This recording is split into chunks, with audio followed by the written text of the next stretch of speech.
ರಾಗದ ಬಾನಲಿ ಭಾವದ ಬಣ್ಣ ಕೇಳಿರಿ ಎಲ್ಲರೂ ಸವಿ ಸವಿ ಕಲರವ ಅನುದಿನ. ನೀವು ಕೇಳ್ತಾ ಇದ್ದೀರಾ 90.4 FM ರೇಡಿಯೋ ನಿನಾದ. ರೇಡಿಯೋ ನಿನಾದ,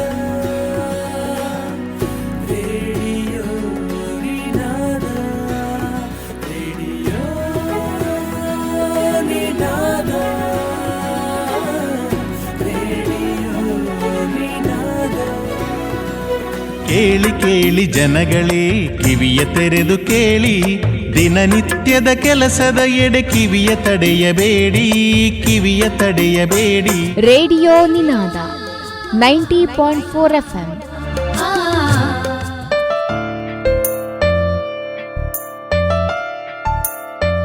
ಇದು ರೇಡಿಯೋ ನಿನಾದ 90.4 FM. ಈಗ ದ್ವಿತೀಯ PUC ವಿದ್ಯಾರ್ಥಿಗಳಿಗಾಗಿ ಪೂರ್ವ ಸಿದ್ಧತಾ ಸರಣಿ ಕಾರ್ಯಕ್ರಮ.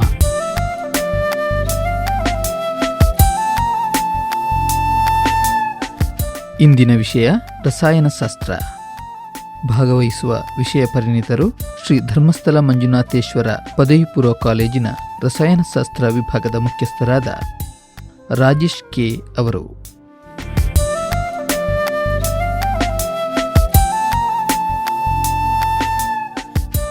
ರಾಜೇಶ್ ಕಲ್ಬೆಟ್ಟು, ಮುಖ್ಯಸ್ಥರು, ರಸಾಯನಶಾಸ್ತ್ರ ವಿಭಾಗ, SDM PU ಕಾಲೇಜು ಉಜಿರೆ. ಸುಮಾರು 18 ವರ್ಷದಿಂದ ಉಪನ್ಯಾಸಕನಾಗಿ ಪ್ರಸ್ತುತ ಮುಖ್ಯಸ್ಥನಾಗಿ ಸೇವೆ ಸಲ್ಲಿಸುತ್ತಿದ್ದೇನೆ. ಕೆಮಿಸ್ಟ್ರಿಯ ಬಗ್ಗೆ ನನಗೆ ಗೊತ್ತಿರುವಂಥ ಕೆಲವು ಇನ್ಫಾರ್ಮೇಷನ್ ಅಥವಾ ಎಕ್ಸಾಮನ್ನು ಯಾವ ರೀತಿ ಸಕ್ಸಸ್ ಆಗಿ ನಾವು ಫೇಸ್ ಮಾಡಬಹುದು ಎನ್ನುವ ಬಗ್ಗೆ ನನ್ನ ಅನಿಸಿಕೆ ಮತ್ತು ಅನುಭವಗಳನ್ನು ತಮ್ಮ ಮುಂದೆ ಪ್ರಸ್ತುತಪಡಿಸುತ್ತಿದ್ದೇನೆ. ಪ್ರೀತಿಯ ವಿದ್ಯಾರ್ಥಿಗಳೇ, ಸೈನ್ಸ್, ಈ ಸೈನ್ಸಿನಲ್ಲಿ physics, chemistry, mathematics, biology, electronics, statistics, computer science, ಹೀಗೆ ಬೇರೆ ಬೇರೆ ವಿಭಾಗಗಳಿವೆ. ಈ ಬೇರೆ ಬೇರೆ ವಿಭಾಗ ಅಥವಾ ಸಬ್ಜೆಕ್ಟ್ಗಳಲ್ಲಿ ಕೆಮಿಸ್ಟ್ರಿಯನ್ನು ಡ್ರೈ ಸಬ್ಜೆಕ್ಟ್ ಅಂತ ಹೇಳ್ತಾರೆ. ಯಾಕೆ ಇದನ್ನು ಡ್ರೈ ಸಬ್ಜೆಕ್ಟ್ ಹೇಳ್ತಾರೆ ಅಂತ ಹೇಳಿದರೆ, ಇದನ್ನು ವೆಟ್ ಮಾಡಲಿಕ್ಕೆ ಅಥವಾ ಇದಕ್ಕೆ ಸೊಲ್ಯೂಷನ್ ಅಥವಾ ಏನು ಹೇಳ್ಬೋದು, ಇದನ್ನು ಕರಗಿಸಲಿಕ್ಕೆ ಸ್ವಲ್ಪ ಕಷ್ಟ ಅಂತೇಳಿ ಒಂದು ಕೆಲವರ ಅಭಿಪ್ರಾಯ. ನೋಡಿ, ಈ ಕಷ್ಟ ಇದ್ದರೂ ಕೂಡ ಇದಕ್ಕೆ ತುಂಬ ಸ್ಕೋಪ್ ಇದೆ. ಒಂದು, ನಾವು ಇಂಜಿನಿಯರಿಂಗ್ ಮಾಡ್ಬೋದು, ಸೆಕೆಂಡ್ PUC ಮಾಡಿ ಇಂಜಿನಿಯರಿಂಗ್ ಮಾಡ್ಬೋದು. ಇಂಜಿನಿಯರಿಂಗಲ್ಲಿ ಬೇರೆ ಬೇರೆ ಇಂಜಿನಿಯರಿಂಗ್ ಕೋರ್ಸ್ಗಳಿವೆ. ಇವತ್ತು ಎಬ್ರಾಡ್ಗೆ ಕೂಡ ಹೋಗಿ ತುಂಬ ಇವತ್ತು ಪ್ರಯೋಜನವನ್ನು ಪಡೀತಿರುವವರಿದ್ದಾರೆ. ಇಂಜಿನಿಯರಿಂಗ್ ಮಾತ್ರ ಅಲ್ಲದೆ ಮೆಡಿಕಲ್ ಮಾಡ್ಬೋದು. ಮೆಡಿಕಲಲ್ಲಿ ಕೇವಲ MBBS ಮಾತ್ರ ಅಂತಲ್ಲ, ಪ್ಯಾರಾಮೆಡಿಕಲ್ ಕೋರ್ಸ್ಗಳನ್ನು ಮಾಡ್ಬೋದು. ಅದೇ ರೀತಿ BSc ಮಾಡಿ MSc ಮಾಡಿ ಟೀಚಿಂಗ್ ಕೂಡ ಮಾಡ್ಬೋದು. ಒಟ್ಟಾರೆಯಾಗಿ ಹೇಳುವುದಿದ್ರೆ ಮಲ್ಟಿಪರ್ಪಸ್ ಆಗಿ ಇವತ್ತು ಕೆಮಿಸ್ಟ್ರಿ ಯೂಸ್ ಆಗ್ತಿದೆ ಅಂಥೇಳಿ. ಅಂದರೆ ಇಷ್ಟು ಮಲ್ಟಿ ಸ್ಕೋಪ್ ಇರುವ ಕಾರಣ ನಾವು ಅದನ್ನು ಹೆಚ್ಚು ಅಭ್ಯಾಸ ಮಾಡಿದರೆ ಕೇವಲ ಒಂದು ಜ್ಞಾನ ಮಾತ್ರ ಅಲ್ಲ, ನಮ್ಮ ಒಂದು ಲೈಫ್ ಲೀಡ್ ಮಾಡಲಿಕ್ಕೆ ಕೂಡ ಇದು ಇಂದು ಅತಿ ಅವಶ್ಯಕ ಅಂತ ನನ್ನ ಒಂದು ಅಭಿಪ್ರಾಯವನ್ನು ತಮ್ಮ ಮುಂದೆ ಪ್ರಸ್ತುತಪಡಿಸ್ತಿದ್ದೇನೆ. ಈಗ ಸೆಕೆಂಡ್ PUC ಕೆಮಿಸ್ಟ್ರಿ ಎಕ್ಸಾಮ್ ಬಗ್ಗೆ ಮಾತನಾಡುತ್ತಿದ್ದರೆ, ಪ್ರಿಯ ವಿದ್ಯಾರ್ಥಿಗಳೇ, 100 ಮಾರ್ಕ್ಸಲ್ಲಿ ನಾವು ಥಿಯರಿ ಮತ್ತು ಪ್ರಾಕ್ಟಿಕಲ್ ಅಂತೇಳಿ ನಾವು ಡಿವೈಡ್ ಮಾಡಿಕೊಳ್ಳುವಾಗ, ಥಿಯರಿ ಅಂತೇಳಿದರೆ 70 ಮಾರ್ಕ್ಸಿದು ಥಿಯರಿ ಬರ್ತದೆ. 70ರಲ್ಲಿ 21 ಮಾರ್ಕ್ಸ್ ವಿದ್ಯಾರ್ಥಿಗಳು ಪಡೀಲೇಬೇಕು. ಅದೇ ರೀತಿ 30 ಮಾರ್ಕ್ಸಲ್ಲಿ ಪ್ರಾಕ್ಟಿಕಲ್. 30ರಲ್ಲಿ 30 ತೆಗಿಬೋದು ಅಥವಾ ಸ್ವಲ್ಪ ಕಡಿಮೆ ಕೂಡ ಬರ್ಬೋದು. ಆದರೆ 70+30 100ಅಲ್ಲಿ ಟೋಟಲ್ ಮಾಡಿದರೆ 35 ಮಾರ್ಕ್ಸ್ ಬರಲೇಬೇಕು. ಒಂದು ವೇಳೆ ಒಂದು ಸ್ಟೂಡೆಂಟಿಗೆ 30ಯಲ್ಲಿ 30 ಬಂದು 70ಯಲ್ಲಿ 20 ಬಂದರೆ ಅವ ಫೇಲ್ ಆಗ್ತಾನೆ. ಯಾಕೆಂದರೆ 70ಯಲ್ಲಿ 21 ಈಸ್ ದಿ ಮಸ್ಟ್. ಇದು ಇವತ್ತಿನ ನಿಯಮ. ನೋಡಿ, ಸೆಕೆಂಡ್ PUC ಎಕ್ಸಾಮ್ ಕೆಮಿಸ್ಟ್ರಿ ಬಗ್ಗೆ ಹೇಳೋದಿದ್ರೆ, ವಿದ್ಯಾರ್ಥಿಗಳು NCERT ಸಬ್ಜೆಕ್ಟ್ ಕೆಮಿಸ್ಟ್ರಿ NCERTಯನ್ನು ಲೈನ್ ಬೈ ಲೈನ್ ಸ್ಟಡಿ ಮಾಡಬೇಕು. ಯಾಕೆ ಅಂತ ಹೇಳಿದರೆ, ಲೈನ್ ಬೈ ಲೈನ್ ಓದಿದರೆ ಅವರಿಗೆ MCQ ಮಲ್ಟಿಪಲ್ ಚಾಯ್ಸ್ ಕ್ವೆಶ್ಚನ್ಗೆ ಇವತ್ತು ಆನ್ಸರ್ ಮಾಡಲಿಕ್ಕೆ ಈಸಿ ಆಗ್ತದೆ. ಅದೇ ಕಾರಣ ವಿದ್ಯಾರ್ಥಿಗಳಿಗೊಂದು ಕಿವಿ ಮಾತು ಏನಂತ ಹೇಳಿದರೆ, NCERTಯನ್ನು ಲೈನ್ ಬೈ ಲೈನ್ ಓದಬೇಕು. ಎಕ್ಸಾಂಪ್ಲರ್ ಪ್ರಾಬ್ಲಮನ್ನು ಕೂಡ ಸಾಲ್ವ್ ಮಾಡಬೇಕು, ಎಕ್ಸಸೈಸನ್ನು ಸಾಲ್ವ್ ಮಾಡಬೇಕು, ಇನ್ ಟೆಕ್ಸ್ಟ್ ಅಂತಿದೆ ಅದನ್ನು ಕೂಡ ನೀವು ಸ್ಟಡಿ ಮಾಡಿದರೆ ನೀವು you are ready to prepare CET prepare ಮಾಡಲಿಕ್ಕೆ ನೀವು ರೆಡಿಯಾಗಿದ್ದೀರಿ ಎನ್ನುವಂಥ ಮಾತನ್ನು ಹೇಳ್ಬೋದು. ಮುಖ್ಯವಾಗಿ ಈ ಎಕ್ಸಸೈಸ್ ಬಗ್ಗೆ ನೀವು ನೋಡಿದರೆ ಕೆಲವರಿಗೆಲ್ಲ ಆನ್ಸರ್ ಸಿಗಲಿಕ್ಕಿಲ್ಲ. ಅದಕ್ಕೆ ಇವತ್ತು ಬೇಕಾದಷ್ಟು ಬುಕ್ಗಳಿವೆ, ಜೀವಿತ ಪಬ್ಲಿಕೇಶನ್ ಇರ್ಬೋದು, ಎಕ್ಸ್ಪರ್ಟ್, ಅರಿಹಂತ್, MTJ ಹೀಗೆಲ್ಲ ಇದೆ. ಯಾಕಂತ ಹೇಳಿದರೆ ಇದಿಷ್ಟನ್ನು ನೀವು ಸ್ಟಡಿ ಮಾಡಿದರೆ ನೀವು ಖಂಡಿತವಾಗಿ ನಿಮಗೆ MCQ ಮತ್ತು ಎಲ್ಲ ಕ್ವೆಶ್ಚನ್ಗಳಿಗೆ ಈಸಿಯಾಗಿ ಆನ್ಸರ್ ಮಾಡಲಿಕ್ಕೆ ಆಗ್ತದೆ ಎನ್ನುವಂಥ ನನ್ನ ಒಂದು ಮಾತು. ಮುಖ್ಯವಾಗಿ ಕೆಮಿಸ್ಟ್ರಿಯಲ್ಲಿ ಇಕ್ವೇಷನನ್ನು ಬರೆದು ಪ್ರಾಕ್ಟೀಸ್ ಮಾಡಬೇಕು. ಕಾಂಪೌಂಡ್ ನೇಮನ್ನು ಸರಿಯಾದ ರೀತಿಯಲ್ಲಿಯೇ ಬರೀಬೇಕು. ರಿಯಾಕ್ಟೆಂಟ್, ಪ್ರಾಡಕ್ಟ್, ರಿಯಾಕ್ಟೆಂಟ್ ಸೈಡಲ್ಲಿ ಏನು ರಿಯಾಕ್ಟೆಂಟ್ ಇದೆ ಅದರ ನೇಮು ಬರೀಬೇಕು. ಪ್ರಾಡಕ್ಟ್ ಫಾರ್ಮ್ ಆದ ಮೇಲೆ ಆ ಪ್ರಾಡಕ್ಟಿನ ನೇಮನ್ನು ಕೂಡ ಸರಿಯಾದ ರೀತಿಯಲ್ಲಿ ಮೆನ್ಷನ್ ಮಾಡಬೇಕು. ಗೊತ್ತಾಯ್ತಲ್ಲ? ಮಧ್ಯದಲ್ಲಿ ಬೇರೆ ಬೇರೆ ರಿಯಾಕ್ಷನ್ ಕಂಡೀಷನ್ಗಳಿರ್ಬೋದು, ಟೆಂಪರೇಚರ್ ಇರ್ಬೋದು, ಅಥವಾ ಪ್ರೆಷರ್ ಇರ್ಬೋದು, ಅಥವಾ ಕ್ಯಾಟಲಿಸ್ಟ್ ಇರ್ಬೋದು. ಇದೆಲ್ಲ ನಿಮಗೆ ಕ್ಲೀನಾಗಿ ಗೊತ್ತಿರಬೇಕು. ಇನಾರ್ಗ್ಯಾನಿಕ್ ಕೆಮಿಸ್ಟ್ರಿಯಲ್ಲಿ ಇನಾರ್ಗ್ಯಾನಿಕ್ ಇಕ್ವೇಷನ್ಗಳನ್ನು ಬ್ಯಾಲೆನ್ಸ್ ಮಾಡಿಯೇ ಇರಬೇಕು. ಆರ್ಗ್ಯಾನಿಕ್ ಕೆಮಿಸ್ಟ್ರಿಯಲ್ಲಿ ಆರ್ಗ್ಯಾನಿಕ್ ಕೆಮಿಸ್ಟ್ರಿಯಲ್ಲಿ ನೀವು ಇಕ್ವೇಷನ್ ಬ್ಯಾಲೆನ್ಸ್ ಮಾಡದಿದ್ದರೂ ಅಷ್ಟೊಂದು ಸಮಸ್ಯೆ ಅಥವಾ ತಪ್ಪು ಅಂತ ಆಗೋದಿಲ್ಲ. ಬಟ್ ಇನಾರ್ಗ್ಯಾನಿಕ್ಕಲ್ಲಿ ಮಾತ್ರ ನೀವು ಇಕ್ವೇಷನನ್ನು ಬ್ಯಾಲೆನ್ಸ್ ಮಾಡಿ ಇರಬೇಕು. ಇದೊಂದು ವಿಷಯ. ಇನ್ನೊಂದು ಏನು ಅಂತ ಹೇಳಿದರೆ, ನೀವು ಡಯಾಗ್ರಾಮನ್ನು ಪ್ರಾಕ್ಟೀಸ್ ಮಾಡುವಾಗ ಡಯಾಗ್ರಾಮನ್ನು ವಿತ್ ಲೇಬಲ್ಡ್ ಡಯಾಗ್ರಾಮ್ ಕರೆಕ್ಟಾಗಿ ನೀವು ಪ್ರಾಕ್ಟೀಸ್ ಮಾಡಬೇಕು. ಮತ್ತು ಇನ್ನೂ ಒಂದು ಮಾಹಿತಿ ಹೇಳೋದಿದ್ರೆ, ಈ ನೇಮ್ಡ್ ರಿಯಾಕ್ಷನ್ಸನ್ನೆಲ್ಲ ಲಿಸ್ಟ್ ಮಾಡಬೇಕು. ವುಡ್ಸ್ ರಿಯಾಕ್ಷನ್ ಇರ್ಬೋದು, ವುಡ್ಸ್ ಫಿಟಿಗ್ ರಿಯಾಕ್ಷನ್ ಇರ್ಬೋದು, ಅಥವಾ ಬೇರೆ ಬೇರೆ ರಿಯಾಕ್ಷನ್ಗಳಿವೆ. ಅದರಲ್ಲಿ ರಿಯಾಕ್ಟೆಂಟ್, ರಿಯಾಕ್ಷನ್ ಕಂಡೀಷನ್, ಪ್ರಾಡಕ್ಟ್ ಏನು ಅಂಥೇಳಿ ಒಂದು ಕರೆಕ್ಟಾಗಿ ಒಂದು ಲಿಸ್ಟ್ ಮಾಡಿಕೊಂಡ್ರೆ ಅದು ನಿಮಗೆ ಕೂಡ ತುಂಬ ಹೆಲ್ಪ್ ಆಗ್ತದೆ. ಅದೇ ರೀತಿ ಈ ಫಾರ್ಮುಲಾಗಳು, ಈ ಫಿಸಿಕಲ್ ಕೆಮಿಸ್ಟ್ರಿಯಲ್ಲಿ ಇರ್ಬೋದು ಇಂಥ, ಅಥವಾ ಇನಾರ್ಗ್ಯಾನಿಕಲ್ಲಿ ಕೂಡ ಕೆಲವು ಸಣ್ಣ ಸಣ್ಣ ಫಾರ್ಮುಲಾಗಳಿವೆ. ಈ ಫಾರ್ಮುಲಾಗಳನ್ನು ಕೂಡ ತೆಗೆದು ಸಪರೇಟಾಗಿ ಚಾಪ್ಟರ್ ವೈಸಾಗಿ ಬರೆದಿಟ್ಕೊಳ್ಬೇಕು. ಅದು ಏನು ಅಂಥೇಳಿ ಅದರ ವಿಷಯ ಗೊತ್ತಿರಬೇಕು. ಇನ್ನು ಈ ಪ್ರಾಬ್ಲಮ್ಸ್ಗಳನ್ನೆಲ್ಲ ಸಾಲ್ವ್ ಮಾಡುವಾಗ ಫಾರ್ಮುಲಾ ಬರೆದು, ಸೆಕೆಂಡ್ ಸ್ಟೆಪ್ಪಲ್ಲಿ ಸಬ್ಸ್ಟಿಟ್ಯೂಷನ್, ಥರ್ಡ್ ಸ್ಟೆಪ್ಪಲ್ಲಿ answer with unit, that is must. Formula, substitution, answer, unit ಇದು ಕರೆಕ್ಟಾಗಿ ಇರಬೇಕು. ಅದೇ ರೀತಿ ಕೆಲವು ಮೆಕ್ಯಾನಿಸಮ್ಗಳನ್ನು ಬರೆಯುವಾಗ ಚಾರ್ಜ್ ಮತ್ತು ಏರೋ ಮಾರ್ಕ್ ಇದನ್ನೆಲ್ಲ ಆ ರಿಯಾಕ್ಷನಲ್ಲಿ ಇಂಪಾರ್ಟೆಂಟಾಗಿ ತೋರಿಸುವಂಥದ್ದು ಅತಿ ಅವಶ್ಯಕ. ಈಗ ನಾನು ಸೆಕೆಂಡ್ PUC ಕೆಮಿಸ್ಟ್ರಿ ಬಗ್ಗೆ ಹೇಳೋದಿದ್ರೆ, ಈಗ ಸುಮಾರು ನಿಮಗೆ ಗೊತ್ತಿರುವಂಥ ಚಾಪ್ಟರ್ಗಳ ಬಗ್ಗೆನೇ ನಾನು 1 by 1 ನನಗೆ ಗೊತ್ತಿರುವಂಥ ವಿಷಯವನ್ನು ತಮ್ಮ ಮುಂದೆ ಎಕ್ಸ್ಪ್ಲೈನ್ ಮಾಡ್ತೇನೆ. ಟೋಟಲ್ ಆಗಿ 46 ಕ್ವೆಶ್ಚನ್ಸ್ ಬರ್ತದೆ. 46 ಕ್ವೆಶ್ಚನ್ಸಲ್ಲಿ 35 ಕ್ವೆಶ್ಚನ್ಸಿಗೆ ನೀವು ಆನ್ಸರ್ ಮಾಡಬೇಕಾಗ್ತದೆ. ಅದರಲ್ಲಿ ವೆರಿ ಶಾರ್ಟ್ ಆನ್ಸರ್ ಇರ್ಬೋದು, ಲಾಂಗ್ ಆನ್ಸರ್ ಇರ್ಬೋದು, ನ್ಯೂಮರಿಕಲ್ ಪ್ರಾಬ್ಲಮ್ಸ್ಗಳು ಹೀಗೆ ಬರ್ಬೋದು. ಓಕೆ, ಎನಿವೆ ಒಂದೊಂದೇ ಚಾಪ್ಟರನ್ನು ನಾನು ಹೇಳಲಿಕ್ಕೆ ಇಷ್ಟಪಡ್ತಿದ್ದೇನೆ. ಪ್ರಿಪೇರ್ ಮಾಡುವಾಗ ಸಬ್ಜೆಕ್ಟಿಗೆ ದ ವೆಯ್ಟೇಜ್ ಕೊಡಬೇಕು. ಗೊತ್ತಾಯ್ತಲ್ಲ? ಆ ವೆಯ್ಟೇಜ್ ಅಂದರೆ ಟೋಟಲ್ ಮಾರ್ಕ್ಸ್ ಅಥವಾ ನಂಬರ್ ಆಫ್ ಯಾವ ರೀತಿ ಟೋಟಲ್ ಮಾರ್ಕ್ಸ್ ಇರುತ್ತೆ ಅದರ ಪ್ರಕಾರ ನೀವು ಅದನ್ನು ಸ್ಟಡಿ ಮಾಡ್ತಾ ಹೋಗಬೇಕು. ಈಗ ನಾವು ಟೋಟಲ್ ಮಾರ್ಕ್ಸ್, ಈಗ ಫಾರ್ ಎಕ್ಸಾಂಪಲ್ ಸೊಲ್ಯೂಷನ್ಸ್ ಅಂತ ಚಾಪ್ಟರ್ ಇದೆ ಅಂತ ಆದರೆ 14 ಅವರ್ಸಲ್ಲಿ ಅದು ಟೀಚಿಂಗ್ ಆಗಬೇಕು. ಬಟ್ ಸ್ವಲ್ಪ ಎಕ್ಸೆಸ್ ಮಾಡ್ತಾರೆ ಇವತ್ತಿನ ಕಾಲದಲ್ಲಿ. ಎಲ್ಲರೂ ಕೂಡ ಅವರ ಟೀಚಿಂಗ್ ಅವರ್ಸಿಗಿಂತ ಸ್ವಲ್ಪ ಎಕ್ಸ್ಟ್ರಾ ಮಾಡ್ತಾರೆ, ಯಾಕಂತ ಹೇಳಿದರೆ ಸ್ಟೂಡೆಂಟ್ಸಿಗೆ ಬೆನಿಫಿಟ್ ಆಗಬೇಕು ಅಂತೇಳಿ. ಬಟ್ ಇಲ್ಲಿ ನಾನೀಗ ಮಾರ್ಕ್ಸ್ ಬಗ್ಗೆ ತಮ್ಮ ಮುಂದೆ ಹೇಳ್ತೇನೆ. ಈ ಸೊಲ್ಯೂಷನ್ ಚಾಪ್ಟರ್ ಅದು ಫಸ್ಟ್ ಚಾಪ್ಟರ್. ಅದರಲ್ಲಿ 1 ಮಾರ್ಕ್ಸಿದು ಒಂದು ಕ್ವೆಶ್ಚನ್ ಬರುತ್ತೆ, ಅಂದರೆ ರಿಮೆಂಬರ್ 40% ಅಂತೇಳಿ. ಸೊ 1 ಮಾರ್ಕ್ಸಿದು ಒಂದು ಕ್ವೆಶ್ಚನ್ ಬರುತ್ತೆ.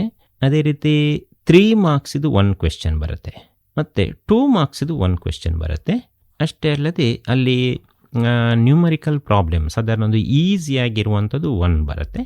ನೆಕ್ಸ್ಟ್ ಇನ್ನೊಂದು ಸ್ವಲ್ಪ ಸ್ವಲ್ಪ ಟಫ್ ಇರುವಂಥದ್ದು, ಅದು 1 ಮಾರ್ಕ್ಸಿದ್ದು ಪ್ರಾಬ್ಲಮ್ ಬರ್ತದೆ. ಸೊ ಪ್ರಾಬ್ಲಮ್ ಅಲ್ಲಿ 2 ಬರುತ್ತೆ. ವೆರಿ ಇಂಪಾರ್ಟೆಂಟ್ ಬಗ್ಗೆ ಹೇಳೋದಿದ್ರೆ, ಈಗ ಸೊಲ್ಯೂಷನ್ ಚಾಪ್ಟರಲ್ಲಿ ನಾನು ನಿಮಗೆ ಹೇಳಿದೆ, ಸೊಲ್ಯೂಷನ್ ಚಾಪ್ಟರಲ್ಲಿ ಯಾವ ರೀತಿಯಲ್ಲಿ ನಾವು ಕ್ವೆಶ್ಚನ್ಸ್ಗಳನ್ನು ಸೆಲೆಕ್ಟ್ ಮಾಡ್ಬೋದು ಅಂತೇಳಿ. ನೋಡಿ, ಈ ಸೊಲ್ಯೂಷನ್ ಚಾಪ್ಟ್ರಲ್ಲಿ ನಾನು ಹೇಳೋದಿದ್ರೆ ಕೆಲವು ಫಾರ್ಮುಲಾಸ್ ಬಗ್ಗೆ ನಾವು ಸ್ಟಡಿ ಮಾಡಬೇಕು. Relative lowering of vapour pressure P0 - P/P0 = W2 × M1 / M2 / M2 × W1. ಅಥವಾ ಈಗ ಫ್ರೀಸಿಂಗ್ ಪಾಯಿಂಟ್ ಡಿಪ್ರೆಷನಲ್ಲಿ, ಅಥವಾ ಬಾಯ್ಲಿಂಗ್ ಪಾಯಿಂಟ್ ಇಲವೇಷನ್ ಬಗ್ಗೆ, ಅಥವಾ ಆಸ್ಮಾಟಿಕ್ ಪ್ರೆಷರ್, ಇದರೆಲ್ಲ ಪ್ರಾಬ್ಲಮ್ಸ್ಗಳನ್ನು ಕೇಳಿಯೇ ಕೇಳ್ತಾರೆ. ಯಾಕೆಂತೇಳಿದರೆ ಇದು ಇಂಪಾರ್ಟೆಂಟ್. ಇಲ್ಲಿ ಫಾರ್ಮುಲಾ ಸಬ್ಸ್ಟಿಟ್ಯೂಷನ್ ಆನ್ಸರ್ ಪ್ರಕಾರವೇ ನಾವು ಫಾರ್ಮುಲಾಗಳನ್ನು ಸಾಲ್ವ್ ಮಾಡಬೇಕು. ಇದು ಇಷ್ಟು ಅಲ್ಲದೆ ಈಗ ಸೊಲ್ಯೂಷನಲ್ಲಿ ಫಾರ್ಮುಲಾ ಆಫ್ ಕಾಲಿಗೇಟಿವ್ ಪ್ರಾಪರ್ಟೀಸ್, ಈಗ ನ್ಯೂಮರಿಕಲ್ ಪ್ರಾಬ್ಲಮ್ಸ್ ಬಗ್ಗೆ ನಾವು ಹೇಳುತ್ತಿದ್ದೇವೆ. ಕೆಲವು ನ್ಯೂಮರಿಕಲ್ ಪ್ರಾಬ್ಲಮ್ಸ್ಗಳನ್ನು ಕೇಳ್ತಾರೆ. ಯಾವುದು? Relative lowering of vapour pressure, ಅಥವಾ ಬಾಯ್ಲಿಂಗ್ ಪಾಯಿಂಟ್ ಇಲವೇಷನ್ ಇರ್ಬೋದು, ಫ್ರೀಸಿಂಗ್ ಪಾಯಿಂಟ್ ಡಿಪ್ರೆಷನ್ ಇರ್ಬೋದು, ಆಸ್ಮಾಟಿಕ್ ಪ್ರೆಷರ್ ಇರ್ಬೋದು. ಇದರಲ್ಲೆಲ್ಲ ನ್ಯೂಮರಿಕಲ್ ಅಂದರೆ ಪ್ರಾಬ್ಲಮ್ಸ್ಗಳನ್ನ ಕೇಳಲೇಬೇಕು ಇದರಲ್ಲಿ. ಸೊ ಇದರಲ್ಲಿ ಒಂದು ಟಫ್ ಇದ್ದು ಮತ್ತೊಂದು ಈಸಿ ಇತ್ತು, ಈ ರೀತಿಯ ಪ್ರಾಬ್ಲಮ್ಗಳು ಬರ್ಬೋದು. ಮತ್ತು ಈ ಸೊಲ್ಯೂಷನ್ ಚಾಪ್ಟರಲ್ಲಿ ಇನ್ನು ಕೆಲವು ನಮಗೆ ಥಿಯರಿ ರಿಲೇಟೆಡ್ ಕ್ವೆಶನ್ಸ್ಗಳನ್ನು ಕೇಳೋದಂತಾದರೆ ನೋಡಿ, state Henry's law, write its mathematical form, important ಇದು. ಅಥವಾ write differences between ideal and non ideal solution. Write differences between non-ideal solution showing positive deviation and negative deviation from Raoult's law. ಅಥವಾ what is reverse osmosis? Write one application. ನೋಡಿ, ಅಲ್ಲಿ ನೀವು ಕ್ವೆಶ್ಚನನ್ನು ತುಂಬ ಸ್ಪಷ್ಟವಾಗಿ ನೀವು ಓದಬೇಕಾಗತ್ತೆ. ನೋಡಿ, ಅಲ್ಲಿ ಓನ್ಲಿ ಒನ್ ಅಪ್ಲಿಕೇಶನ್ ಅಂತ ಹೇಳಿದ್ರೆ ಅಂದರೆ ಅದು 2 ಮಾರ್ಕ್ಸಿನ question. What is reverse osmosis 1 marks ಆದರೆ, ರೈಟ್ ಒನ್ ಅಪ್ಲಿಕೇಶನ್ ಅದು 1 ಮಾರ್ಕ್ಸ್. ಅಥವಾ what are the factors favouring solubility of gas in liquids. ನೋಡಿ, ಇದೆಲ್ಲ ಉಂಟು, ನಾನೀಗ ಹೇಳಿದೆಲ್ಲ 2 ಮಾರ್ಕ್ಸಿನ ಕ್ವೆಶ್ಚನ್ಸ್ಗಳು. ಸೊ ಈ ರೀತಿ ಇರಬೇಕು. ಮತ್ತು ನೋಡಿ, ಇಲ್ಲಿ ನಿಮಗೆ ಏನಂತಾರೆ, ಈಗ ಏನು ಐಸೋಟೋನಿಕ್ ಸೊಲ್ಯೂಷನ್, ಅಥವಾ ಹೈಪರ್ಟೋನಿಕ್, ಅಥವಾ ಹೈಪೋಟೋನಿಕ್, ಇದೆಲ್ಲ ಹೇಗೆ ಅಂದರೆ, define isotonic solution, give example. 2 marks ಇದು ಕ್ವೆಶ್ಚನ್ ಇದು. ನೋಡಿ, define hypertonic solution, give example. Define hypotonic solution, give example. ಇದೆಲ್ಲ ಇಂಪಾರ್ಟೆಂಟ್ ಕ್ವೆಶ್ಚನ್ಸ್ಗಳು. ಅಥವಾ ನೋಡಿ, ಡೆಫಿನಿಷನ್ಗೆ define molarity, define molality, abnormal molar masses, ಅಥವಾ ವ್ಯಾಂಟ್ ಹಾಫ್ ಫ್ಯಾಕ್ಟರ್. ಇದೆಲ್ಲ ಇಂಪಾರ್ಟೆಂಟ್ ಕ್ವೆಶ್ಚನ್ಸ್ಗಳು. ಅಂದರೆ ಈ ಸೊಲ್ಯೂಷನ್ ಚಾಪ್ಟ್ರಲ್ಲಿ ನೀವು ಇಷ್ಟನ್ನು ಕವರ್ ಮಾಡಲೇಬೇಕು. ಯಾಕೆಂದರೆ ನಾನೀಗ ಹೇಳುವಂಥ ಕ್ವೆಶ್ಚನ್ಸ್ಗಳೆಲ್ಲ ಲೆವೆಲ್ 1 ಇರ್ಬೋದು, ಲೆವೆಲ್ 2 ಇರ್ಬೋದು, ಬಟ್ ಇದೆಲ್ಲ ಇಂಪಾರ್ಟೆಂಟ್ ಕ್ವೆಶ್ಚನ್ಸ್ಗಳು. ಇದನ್ನು ನೀವು ಸಾಲ್ವ್ ಮಾಡಲೇಬೇಕಾಗತ್ತೆ. Okay, anyway, next come to electrochemistry. Electrochemistry ಬಗ್ಗೆ ಸ್ಟಡಿ ಮಾಡೋದಿದ್ರೆ, ಎಲೆಕ್ಟ್ರೋಕೆಮಿಸ್ಟ್ರಿಯಲ್ಲಿ ನೋಡಿ, ಏನು 13 ಮಾರ್ಕ್ಸ್ ಇದು ಕ್ವೆಶ್ಚನ್ ಬರುತ್ತೆ ಎಲೆಕ್ಟ್ರೋಕೆಮಿಸ್ಟ್ರಿಯಲ್ಲಿ, ಗೊತ್ತಾಯ್ತಲ್ಲ. ಇದರಲ್ಲಿ ಏನಪ್ಪ ಅಂತೇಳಿದರೆ, ಎಲೆಕ್ಟ್ರೋಕೆಮಿಸ್ಟ್ರಿಯಲ್ಲಿ 13 ಮಾರ್ಕ್ಸಲ್ಲಿ ಅಲ್ಲಿ ಕೇಳುವಂಥ ಕ್ವೆಶ್ಚನ್ಸ್ಗಳು 3 ಮಾರ್ಕ್ಸ್ದು 1 ಕ್ವೆಶ್ಚನ್, ಆಮೇಲೆ ಅಂಡರ್ಸ್ಟ್ಯಾಂಡಿಂಗ್ ಲೆವೆಲಲ್ಲಿ 3 ಮಾರ್ಕ್ಸ್ದು 1 ಕ್ವೆಶ್ಚನ್. ಸೊ ಅದೆರಡು ಥಿಯರಿ ಬೇಸಿಸ್ ಕ್ವೆಶ್ಚನ್ಸ್ಗಳು.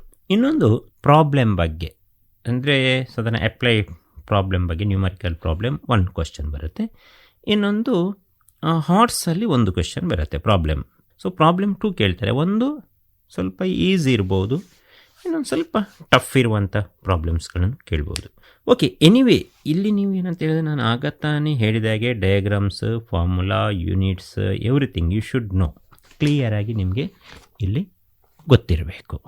ಇಲ್ಲಿ ಎಲೆಕ್ಟ್ರೋಕೆಮಿಸ್ಟ್ರಿ ಬಗ್ಗೆ ನಾವು ನೋಡಬೇಕಾದ ಕೆಲವು ಕ್ವೆಶ್ಚನ್ಸ್ಗಳು ಯಾವ ಅಂತ ಹೇಳಿದರೆ, ಫಸ್ಟಿಗೆ ನಾನು ಹೇಳಿದಾಗೆ ಫಾರ್ಮುಲಾದ ಬಗ್ಗೆ ಸ್ಟಡಿ ಮಾಡಿದರೆ ನರ್ಸ್ಟ್ ಈಕ್ವೇಷನ್ ಬೇಸಿಸ್ ಮೇಲೆ ಪ್ರಾಬ್ಲಮ್ಸ್ ಕೇಳ್ತಾರೆ. ಈಕ್ವಿಲಿಬ್ರಿಯಮ್ ಕಾನ್ಸ್ಟೆಂಟ್ ಇದರ ಬೇಸಿಸ್ ಮೇಲೆ ಕೇಳ್ತಾರೆ.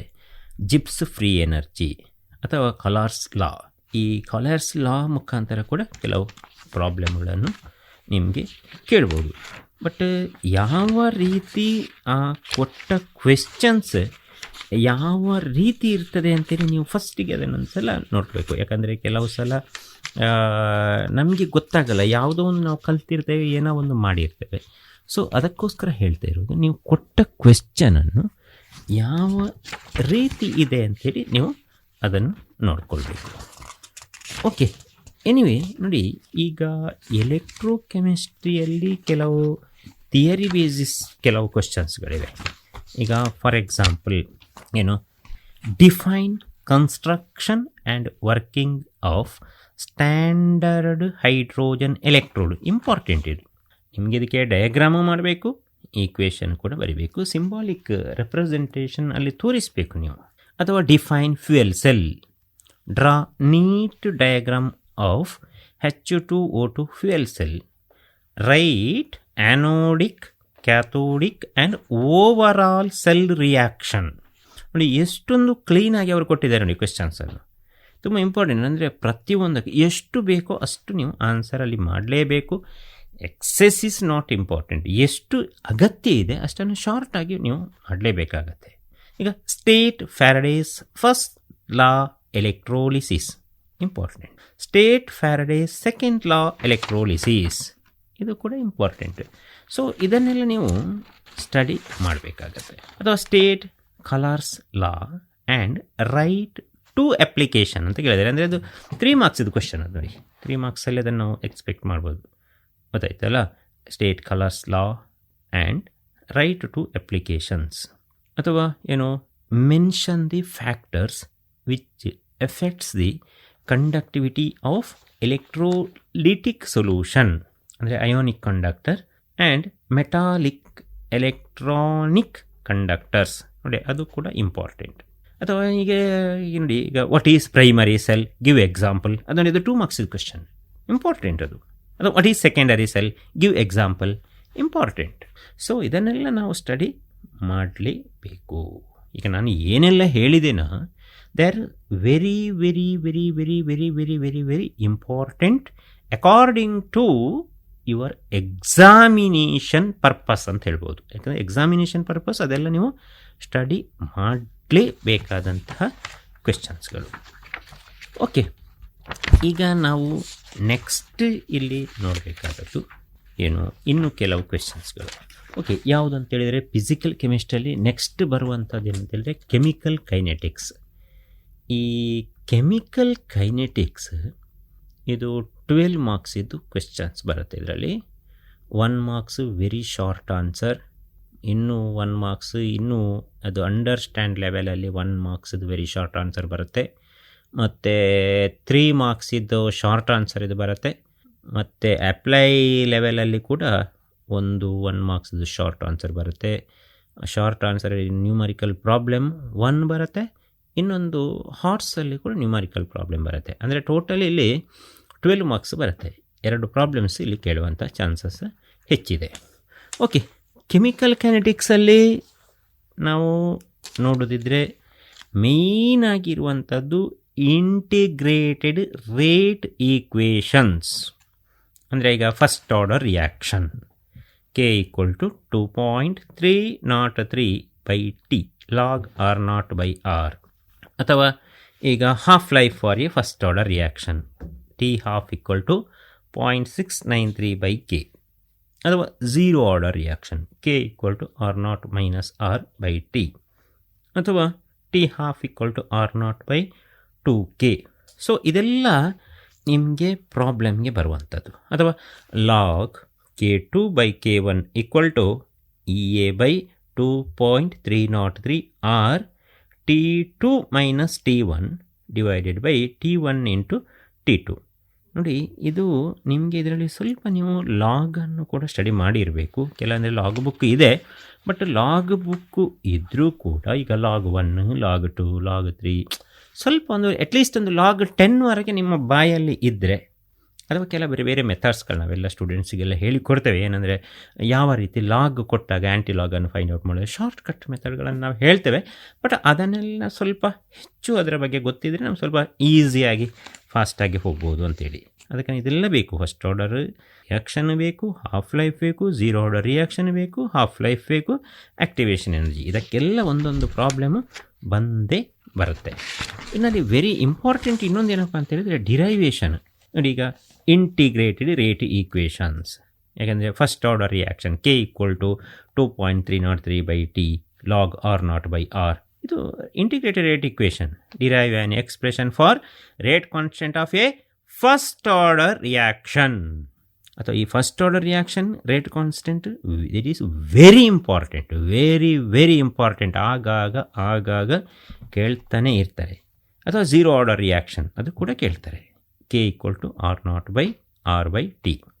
ಅಥವಾ ಇನ್ನು ಇದನ್ನು ಕೂಡ ಕೇಳಬಹುದು, ಏನು ಮಾಡೆಲ್ ಕ್ವಶನ್ ಪೇಪರಲ್ಲೆಲ್ಲ ಕೊಟ್ಟಿದ್ದಾರೆ, ಏನು derive an expression for rate constant of first order reaction in gaseous phase ಅಂತೇಳಿ ಕೇಳಿಲ್ಲ, ಬಟ್ ನಾನು ಹೇಳಿದ್ದು ಇನ್ ಕೇಸ್ ಕೇಳಿದ್ರು ಕೇಳ್ಬೋದು ಗೇಷಿಯಸ್ ಫೇಸಲ್ಲಿ ಕೂಡ. ಓಕೆ, ಮತ್ತು ನೋಡಿ ಇಲ್ಲಿ ಇದು ಹೆಚ್ಚಾಗಿ ಬರುವಂಥದ್ದು, ಏನು derive an expression for half life of zero order and first order reaction. Half life ಕೂಡ ಕೇಳ್ಬೋದು ಅಲ್ಲಿ, ಗೊತ್ತಾಯ್ತಲ್ಲ. ಕೆಮಿಕಲ್ ಕೈನೆಟಿಕ್ಸಲ್ಲಿ ಅಲ್ಲಿ half life for zero order ಮತ್ತು ಫಸ್ಟ್ ಆರ್ಡರ್ಗೆ ಕೂಡ ಕೇಳ್ಬೋದು, ಮತ್ತು ಅದಕ್ಕೆ ರಿಲೇಟೆಡ್ ಪ್ರಾಬ್ಲಮ್ಸು ಬರುತ್ತೆ. ಓಕೆ, ಎನಿವೇ ಇನ್ನು ಕೆಲವು ನಾವು ಥಿಯರಿ ಬೇಸಿಸ್ ಮೇಲೆ ಕೇಳಿದ್ರೆ ನೋಡಿ, write differences between order and molecularity of reaction, ಅಥವಾ explain the effect of catalyst on activation energy of reaction with ಗ್ರ್ಯಾಪ್. ಯಾಕಂತ ಹೇಳಿದರೆ ಅಲ್ಲಿ ನೋಡಿ, ಆಕ್ಟಿವೇಶನ್ ಎನರ್ಜಿ ಒಂದರಲ್ಲಿ ಹೈ ಇರುತ್ತೆ, ಒಂದರಲ್ಲಿ ಲೋ ಇರುತ್ತೆ. With in the presence of catalyst ಅಥವಾ in the absence of catalyst, how activation energies vary ಎನ್ನುವಂಥದ್ದು ನಮಗೆ ಅಲ್ಲಿ ಆ ಒಂದು ಗ್ರ್ಯಾಪ್ ಮುಖಾಂತರ ನಾವು ತೋರಿಸಬೇಕು, ಗೊತ್ತಾಯ್ತಲ್ಲ. ಅಥವಾ ನೋಡಿ, rate constant of certain first order reaction is 200/s. What is the half life period, ಇದು ಕೂಡ ಬೇಕಾಗ್ತದೆ, ಇದು important. Right energy distribution curve sowing temperature dependence of rate of reaction. ನೋಡಿ, ಇಂಥ ಕ್ವೆಶ್ಚನ್ಸ್ಗಳನ್ನು ಕೂಡ ನಾವು ಎಕ್ಸ್ಪೆಕ್ಟ್ ಮಾಡ್ಬೋದು ಇಲ್ಲಿ. ಯಾಕೆಂದರೆ ನಾನೀಗ ಹೇಳಿರುವಂಥ ಈ ಎಲ್ಲ ಕ್ವೆಶ್ಚನ್ಸ್ಗಳು ತುಂಬ ತುಂಬ ತುಂಬ ತುಂಬ ತುಂಬ ತುಂಬ ಇಂಪಾರ್ಟೆಂಟ್. ಇದನ್ನು ನೀವು ಸ್ಟಡಿ ಮಾಡಲೇಬೇಕಾಗತ್ತೆ, ಗೊತ್ತಾಯ್ತಲ್ಲ. ಇದಿಷ್ಟು ಫಿಸಿಕಲ್ ಕೆಮಿಸ್ಟ್ರಿ ಬಗ್ಗೆ ಬರುವಂಥದ್ದು. ನಿಮಗೆ ಈಗ ಮುಂದಿನ ಹಂತ ಯಾವುದಂತ ಹೇಳಿದರೆ, ನಾವು ಈಗ ಇನಾರ್ಗ್ಯಾನಿಕ್ ಕೆಮಿಸ್ಟ್ರಿ ಬಗ್ಗೆ ನೋಡಿದರೆ ನೋಡಿ, ಇನಾರ್ಗ್ಯಾನಿಕ್ ಕೆಮಿಸ್ಟ್ರಿ. ಓಕೆ, ಇನಾರ್ಗ್ಯಾನಿಕ್ ಕೆಮಿಸ್ಟ್ರಿಯಲ್ಲಿ ಅಟ್ ಪ್ರೆಸೆಂಟ್ ಇರುವಂಥದ್ದು ಒಂದು D and F block elements, ಇನ್ನೊಂದು ಇರುವಂಥದ್ದು ಕೋಆರ್ಡಿನೇಷನ್ ಕಾಂಪೌಂಡ್ಸ್. ಓಕೆ, ಈಗ D ಆ್ಯಂಡ್ F ಬ್ಲಾಕ್ ಎಲಿಮೆಂಟ್ಸಲ್ಲಿ ಮ್ಯಾಕ್ಸಿಮಮ್ ಬರುವಂಥದ್ದು 10 ಮಾರ್ಕ್ಸ್. ಅದು 10 ಮಾರ್ಕ್ಸ್ ಅಲ್ಲಿ D ಆ್ಯಂಡ್ F ಬ್ಲಾಕ್ ಎಲಿಮೆಂಟ್ಸಲ್ಲಿ ಬರ್ತದೆ, 10 ಮಾರ್ಕ್ಸ್ ಕ್ವೆಶ್ಚನ್. ಓಕೆ, ಆ 10 ಮಾರ್ಕ್ಸಿನ ಕ್ವೆಶ್ಚನ್ಸ್ಗಳು ಅಂತೇಳಿದರೆ, ಈಗ ವೆರಿ ಶಾರ್ಟ್ ಆನ್ಸರ್ 1 ಮಾರ್ಕ್ಸಿದು ಬರುತ್ತೆ, ಆಮೇಲೆ 3 ಮಾರ್ಕ್ಸಿದು 2 ಕ್ವೆಶ್ಚನ್ಸ್ ಬರುತ್ತೆ, ಆಮೇಲೆ 3 ಮಾರ್ಕ್ಸ್ದು 1 ಕ್ವೆಶ್ಚನ್ ಬರುತ್ತೆ. ಬಟ್ ಹಾರ್ಟ್ಸಲ್ಲಿ ಅಷ್ಟು ಇಲ್ಲ, ಇದರಲ್ಲಿ ಕ್ವೆಶ್ಚನ್ ಹಾರ್ಟ್ಸಲ್ಲಿ ಬರಲ್ಲ. ಇದು ಮೇಯ್ನಾಗಿ ಬರುವಂಥದ್ದು ಇದು, ಗೊತ್ತಾಯ್ತಲ್ಲ. ಎಸ್, ಈಗ ಅದನ್ನು ಹೇಳಿರುವಂಥದ್ದು 1 ಮಾರ್ಕ್ಸಿದು 1, 3 ಮಾರ್ಕ್ಸಿದು 2. ಓಕೆ, ಅಥವಾ ಇನ್ನು 3 ಮಾರ್ಕ್ಸ್ದು ಮತ್ತೊಂದು. ಸೊ ಟೋಟಲಿ 10 ಮಾರ್ಕ್ಸ್ ಬರುವಂಥ ಕ್ವೆಶ್ಚನ್ಸ್ ಇಲ್ಲಿ. Yes, so here in the D ಬ್ಲಾಕಲ್ಲಿ ಮೇನ್ ನೋಡಿ, ತುಂಬ ಇಂಪಾರ್ಟೆಂಟ್ ನಾವು ಕೊಡಬೇಕಾದದ್ದು ಯಾವುದು ಅಂತ ಹೇಳಿದರೆ, manufacture of potassium dichromate by chromite ore. ಅಂದರೆ ಇದು 3 ಮಾರ್ಕ್ಸಿಗೆ ಕೇಳುವಂಥ question. Potassium dichromate, manufacture of potassium dichromate by chromite ore, ಇದು 3 ಮಾರ್ಕ್ಸಿಗೆ ಕೇಳುವ ಕ್ವೆಶ್ಚನ್. ಅಲ್ಲಿ ಪ್ರತಿಯೊಂದು ಸ್ಟೆಪ್ಸ್ ಬರೀಬೇಕು, ಆಮೇಲೆ ಈಕ್ವೇಷನನ್ನು ನೀವು ಬ್ಯಾಲೆನ್ಸ್ ಮಾಡಬೇಕಲ್ಲಿ. ಈಕ್ವೇಷನ್ ಬ್ಯಾಲೆನ್ಸ್ ಮಾಡಲೇಬೇಕು, ಅದು ಇಲ್ಲದಲ್ಲಿ ಮಾರ್ಕ್ ಕಟ್ಟಾಗುವ ಚಾನ್ಸಸ್ ಇದೆ. ಮತ್ತು ಅಲ್ಲಿ potassium permanganate, manufacture of potassium permanganate, ಅದು ಕೂಡ ಇಂಪಾರ್ಟೆಂಟ್. ಸೊ ಅದು ವೆರಿ ಇಂಪಾರ್ಟೆಂಟ್, ಅದು ಪ್ರಿಪರೇಷನ್ಸಲ್ಲಿ. ಇನ್ನು ಕೆಲವು ಜನರಲ್ ಕ್ವೆಶ್ಚನ್ಸ್ಗಳನ್ನು ನಾವು ನೋಡಿದ್ರೆ, ಈಗ ಮ್ಯಾಗ್ನೆಟಿಕ್ ಪ್ರಾಪರ್ಟೀಸ್ ಬಗ್ಗೆ ಕೇಳ್ಬೋದು ಅಲ್ಲಿ ಕ್ವೆಶ್ಚನ್, ಅದಾಯ್ತಲ್ಲ. ಅಥವಾ ಈಗ CU+ diamagnetic, Cu2+ is why not, ಅಂದರೆ ಅಂಥದನ್ನು ಕೇಳ್ಬೋದು. ಅಥವಾ what R ferromagnetic substances, give one example. ಈ ರೀತಿಯ ಕ್ವಶನ್ಸ್ಗಳನ್ನು ಬರ್ಬೋದು. ಅಥವಾ ಫಾರ್ಮೇಷನ್ ಆಫ್ ಕಲರ್ಡ್, ಅಲ್ಲಿ ಕೂಡ transition metals are coloured why ಅಂಥದ್ದು ಕೇಳ್ಬೋದು. ಅಥವಾ ಫಾರ್ಮೇಷನ್ ಆಫ್ ಕಾಂಪ್ಲೆಕ್ಸ್ ಕಾಂಪೌಂಡ್, ಅಂದರೆ transition metals forming complex compound why, give reason. So ಆ ರೀತಿ ಕೇಳ್ಬೋದು. ಅಥವಾ ಕ್ಯಾಟಾಲಿಟಿಕ್ ಪ್ರಾಪರ್ಟಿಯಲ್ಲಿ ಕೇಳ್ಬೋದು, transition metals are good catalyst, ಹೀಗೆಲ್ಲ ಬರ್ಬೋದು. ಅಥವಾ ಫಾರ್ಮೇಷನ್ ಆಫ್ ಇಂಟರ್ಸ್ಟಿಷಿಯಲ್ ಕಾಂಪೌಂಡ್ಸ್ 2 ಮಾರ್ಕ್ಸ್ಗೆ ಬರ್ಬೋದು. ಎಲಾಯ್ ಫಾರ್ಮೇಷನಲ್ಲಿ ಬರ್ಬೋದು. ಆಕ್ಸಿಡೇಷನ್ ಸ್ಟೇಟ್ಸಲ್ಲಿ ಬರ್ಬೋದು.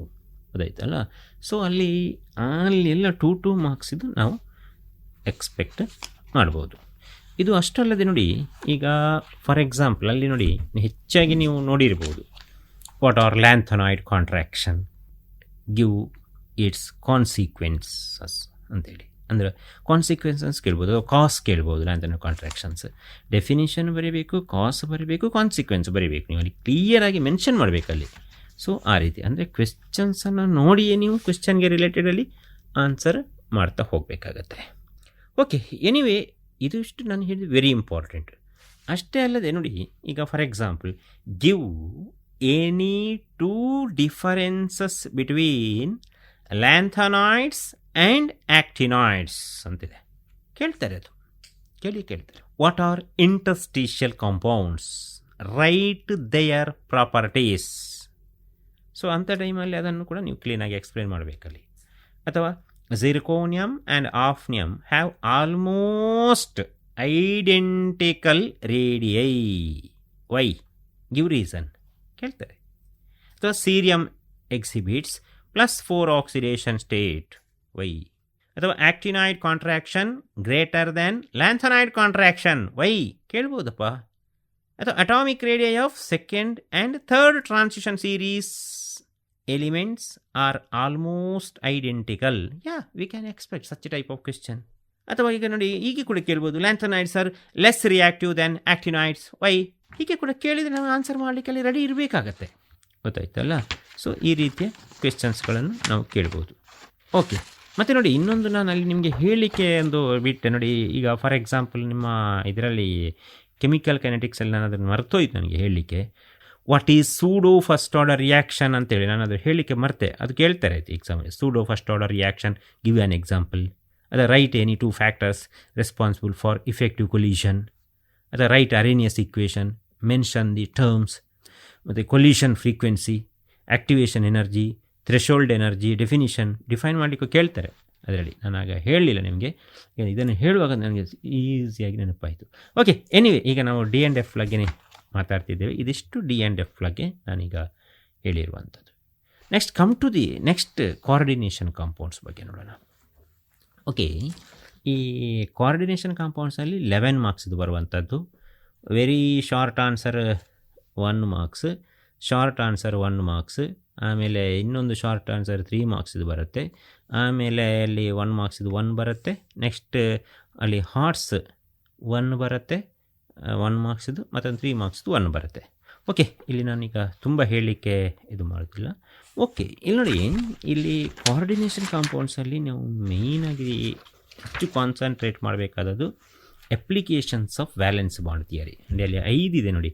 ಹೆಕ್ಸಾಮೈನ್ ಕೊಬಾಲ್ಟ್ ಇರ್ಬೋದು, ಅಥವಾ ಹೆಕ್ಸಾಫ್ಲೋರಿಡೋ ಕೊಬಾಲ್ಟೇಟ್ ಇರ್ಬೋದು, ಅಥವಾ ಟೆಟ್ರಾ ಕ್ಲೋರೋನಿಕ್ಲೇಟ್, ಅಥವಾ ಟೆಟ್ರಾ ಸಯಾನಿಡೋನಿಕ್ಲೇಟ್. ನೋಡಿ ಅಲ್ಲಿ 4 ಇದೆ ನೋಡಿ. ಆ 4ಅಲ್ಲಿ 1 ಬಂದೇ ಬರಬೇಕು ಅಂಥೇಳಿ ನನ್ನ ಅನಿಸಿಕೆ. ಬರಬೇಕು ಗೊತ್ತಾಯ್ತಲ್ಲ, 4ಅಲ್ಲಿ 1 ಬರಬೇಕು ಅಂತೇಳಿ. ಓಕೆ, ಅಷ್ಟೇ ನೋಡಿ. ಪಾಸ್ಚುಲೇಟ್ಸ್ ಆಫ್ ವರ್ನರ್ಸ್ ಥಿಯರಿ ಇದೆಯಲ್ಲ, ಅದು ಇಂಪಾರ್ಟೆಂಟ್. ಅದು 3 ಮಾರ್ಕ್ಸಿಗೆ ಕೇಳುವಂಥ ಕ್ವೆಶ್ಚನ್ಸಲ್ಲಿ. ಮತ್ತು ನೋಡಿ ಐಸೋಮೆರಿಸಮಲ್ಲಿ ಆ ಸಿಸ್ ಟ್ರಾನ್ಸ್ ಐಸೋಮೆರಿಸಮ್ ಅದು ಇಂಪಾರ್ಟೆಂಟ್, ಕೇಳ್ತಾರೆ ಅದನ್ನು.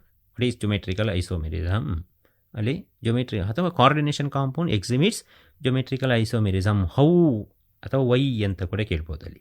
ಅದೇ ನೋಡಿ ಇಲ್ಲಿ ಐಸೋಮೆರಿಸಮಲ್ಲಿ ನೋಡಿ linkage isomerism, coordination compound exhibits linkage isomerism ಕೇಳ್ಬೋದು.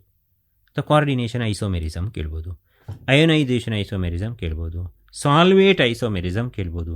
ಇದೆಲ್ಲ ಇಂಪಾರ್ಟೆಂಟ್ ಕ್ವೆಶ್ಚನ್ಸ್ಗಳಿದ್ರಲ್ಲಿ, ಅದಾಯ್ತಲ್ಲ. ಇದೆಲ್ಲ ತುಂಬ ಇಂಪಾರ್ಟೆಂಟ್ ಕ್ವೆಶ್ಚನ್ಸ್ಗಳು. ಅದನ್ನೆಲ್ಲ ನೀವು ಸ್ಟಡಿ ಮಾಡಲೇಬೇಕು, ಗೊತ್ತಾಯ್ತಲ್ಲ. ನೋಡಿ ಅಷ್ಟೇ ಅಲ್ಲದೆ ಆ ನಿಮಗೆ ಏನು IUPAC ನಾಮಿನ್ಕ್ಲೇಚರ್ ಕೂಡ ಕೇಳ್ಬೋದು ಅಲ್ಲಿ, ಗೊತ್ತಾಯ್ತಲ್ಲ. IUPAC ನಾಮಿನ್ಕ್ಲೇಚರ್ ಕೇಳ್ಬೋದು. ಅಥವಾ ಈಗ ನೋಡಿ, draw cis and trans isomers and optical isomers of ಅಂತೇಳಿ ಬೇರೆ ಬೇರೆ ಕಾಂಪೌಂಡ್ಗಳನ್ನು ಕೊಡ್ಬೋದು, ಕೋಆರ್ಡಿನೇಷನ್ ಕಾಂಪೌಂಡ್ಸನ್ನು, ಗೊತ್ತಾಯ್ತಲ್ಲ. ಬರೀಲಿಕ್ಕೆ ಗೊತ್ತಿರಬೇಕು. What are homoleptic complexes and give example. Homoleptic complexes give example ಅಂತ ಕೇಳ್ಬೋದು. What are heteroleptic complexes give example ಅಂತ ಕೇಳ್ಬೋದು. ಅಥವಾ ನೀವು ನೋಡಿ, define ambidentate ligands, define coordination number ಕೇಳ್ಬೋದು. Explain crystal field splitting in octahedral and tetrahedral, ಎರಡನ್ನೂ ಕೇಳ್ಬೋದು. ಬಟ್ ಅಲ್ಲಿ ನೀವು ಒಂದು ಆಕ್ಟೋಹೆಡ್ರಲ್ ಕಲಿತ್ರೆ ಇನ್ನೊಂದು ಟೆಟ್ರಾಹೆಡ್ರಲ್ ಸ್ವಲ್ಪ ಈಸಿಯಾಗಿ ನಿಮಗೆ ಸ್ಟಡಿ ಮಾಡ್ಬೋದು, ಗೊತ್ತಾಯ್ತಲ್ಲ. ಬಟ್ ಅದು important. Write the structure of metal carbonyls, important. Structure of metal carbonyl is important. ಅಲ್ಲಿ ಸಿನರ್ಜಿಕ್ ಬಾಂಡ್ ಬಗ್ಗೆ ಎಲ್ಲ ನೀವು ಸ್ಟಡಿ ಮಾಡಿದ್ದೀರಿ, but metal carbonyl structure is very important. ಇದನ್ನೆಲ್ಲ ನೀವು ಸ್ಟಡಿ ಮಾಡ್ತಾ ಹೋದರೆ ಸ್ವಲ್ಪ ನಿಮಗೆ ಎಕ್ಸಾಮ್ ಸ್ವಲ್ಪ ಇನ್ನೂ ಈಸಿ ಆಗ್ಬೋದು ಅಂತೇಳಿ. ಬಟ್ ಪ್ರತಿಯೊಂದನ್ನು ಕೂಡ ಬರೆದು ಬರೆದು ಬರೆದು ಬರೆದು ಬರೆದು ಬರೆದು ಬರೆದು ಬರೆದು ಬರೆದು ಕಲಿಬೇಕು, ಗೊತ್ತಾಯ್ತಲ್ಲ. ಎಷ್ಟು ನೀವು ಬರೀತೀರಾ, ಅಂದರೆ ಬರೆಯುವುದು ಅಂತ ಹೇಳಿದರೆ ನೋಡುವುದು ಬರೆಯೋದು ನೋಡುವುದು ಬರೆಯುವುದಲ್ಲ. ಫಸ್ಟಿಗೆ ನಿಮಗೆ ಬಾಯಲ್ಲಿ ಬರಬೇಕು, ಆಮೇಲೆ ನೀವು ಬರಿಬೇಕು, ಗೊತ್ತಾಯ್ತಲ್ಲ. ಬಾಯಲ್ಲಿ ಬಂದ ಮೇಲೆ ನೀವು ಅದನ್ನು ಬರೀಬೇಕು, ಆಗ ನಿಮಗೆ ಸ್ವಲ್ಪ ಈಸಿ ಆಗ್ಬೋದು ಅಂಥೇಳಿ ನನ್ನೊಂದು ಅನಿಸಿಕೆಯನ್ನು ಹೇಳ್ತಿದ್ದೇನೆ. ಓಕೆ, ಎನಿವೇ, ಇನ್ನು ನಾವು ನೆಕ್ಸ್ಟ್ ಆರ್ಗ್ಯಾನಿಕ್ ಕೆಮಿಸ್ಟ್ರಿ ಬಗ್ಗೆ ಹೋಗೋಣ. ಈಗ ಆರ್ಗ್ಯಾನಿಕ್ ಕೆಮಿಸ್ಟ್ರಿಯಲ್ಲಿ first chapter haloalkanes and haloarenes. ಈ hello alkanes and haloarenes ಅದು 9 ಮಾರ್ಕ್ಸ್ ಇದ್ದು ಇದರಲ್ಲಿ ಕೇಳ್ತಾರೆ. ಓಕೆ, ಇದರಲ್ಲಿ 1 ಮಾರ್ಕ್ಸ್ ಇದು 1 ಬರುತ್ತೆ, 2 ಮಾರ್ಕ್ಸ್ ಇದು 1 ಬರುತ್ತೆ, ಲಾಂಗ್ ಆನ್ಸರ್ 5 ಮಾರ್ಕ್ಸ್ ಇದು 1 ಬರ್ತದೆ ಇದರಲ್ಲಿ. ಯಾಕಂದರೆ ಲಾಂಗ್ ಆನ್ಸರ್ 5 ಮಾರ್ಕ್ಸ್ ಅಂತ ಹೇಳಿದರೆ 3+1+1 ಕೇಳ್ಬೋದು, 3+2 ಅಂತೇಳಿ ಕೂಡ ಕೇಳ್ಬೋದು. ಇನ್ನೊಂದು 1 ಮಾರ್ಕ್ಸ್ ಇದು 1 ಬರುತ್ತೆ. Okay, yes, see here. ಈಗ ನಾವು ಹ್ಯಾಲೋ ಆಲ್ಕೇನ್ಸ್ ಮತ್ತು ಹ್ಯಾಲೋ ಅರೆನ್ಸಲ್ಲಿ ಯಾವ ರೀತಿ ಕ್ವೆಶನ್ಸ್ಗಳು ಅಂತೇಳಿ.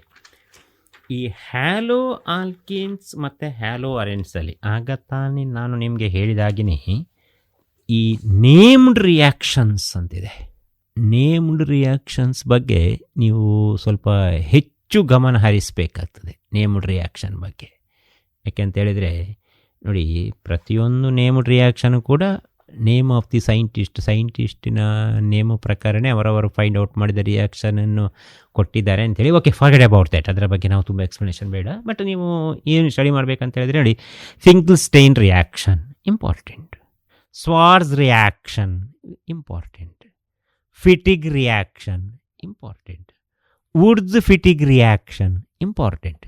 ಇಲ್ಲಿ ನೀವು ರಿಯಾಕ್ಟೆಂಟ್, ಪ್ರಾಡಕ್ಟ್ ಮತ್ತು ಅಲ್ಲಿ ಆ ಕಂಡೀಷನ್ಸ್ ಇದೆ ನೋಡಿ, ರಿಯಾಕ್ಷನ್ ಕಂಡೀಷನ್ಸ್, ಅದನ್ನು ಕೂಡ ನೀವು ಇಲ್ಲಿ ಸ್ಟಡಿ ಮಾಡಬೇಕು, ಸ್ವಲ್ಪ ಬರಿಬೇಕು, ಒಂದು ಸಲ ಸ್ಟಡಿ ಮಾಡಬೇಕು ಮತ್ತು ಸ್ವಲ್ಪ ಬರೆದು ಕಲಿಬೇಕು. ಯಾಕೆಂತೇಳಿದರೆ ಇದೆಲ್ಲ ಇಂಪಾರ್ಟೆಂಟ್ಗಳು. ನೋಡಿ, ಇಲ್ಲಿ ನಾವು ಗಮನಿಸಬೇಕಾದಂಥ ವಿಷಯ ಏನಂತೇಳಿದರೆ ನೋಡಿ, ಈಗ for example haloalkanes and ಹ್ಯಾಲೋ ಅರೆನ್ಸಲ್ಲಿ ನೋಡಿ SN1 ಮೆಕ್ಯಾನಿಸಮ್, SN2 ಮೆಕ್ಯಾನಿಸಮ್ ಅಂತಿದೆ. ಯಾಕಂತ ಈ SN1 ಮತ್ತು SN2 ಅಲ್ಲಿ SN1 is very very very very very very very important ಅಂತ ಹೇಳ್ಬೋದು. Substitution nucleophilic unimolecular reaction is very important, ಗೊತ್ತಾಯ್ತಲ್ಲ, ವೆರಿ ಇಂಪಾರ್ಟೆಂಟ್.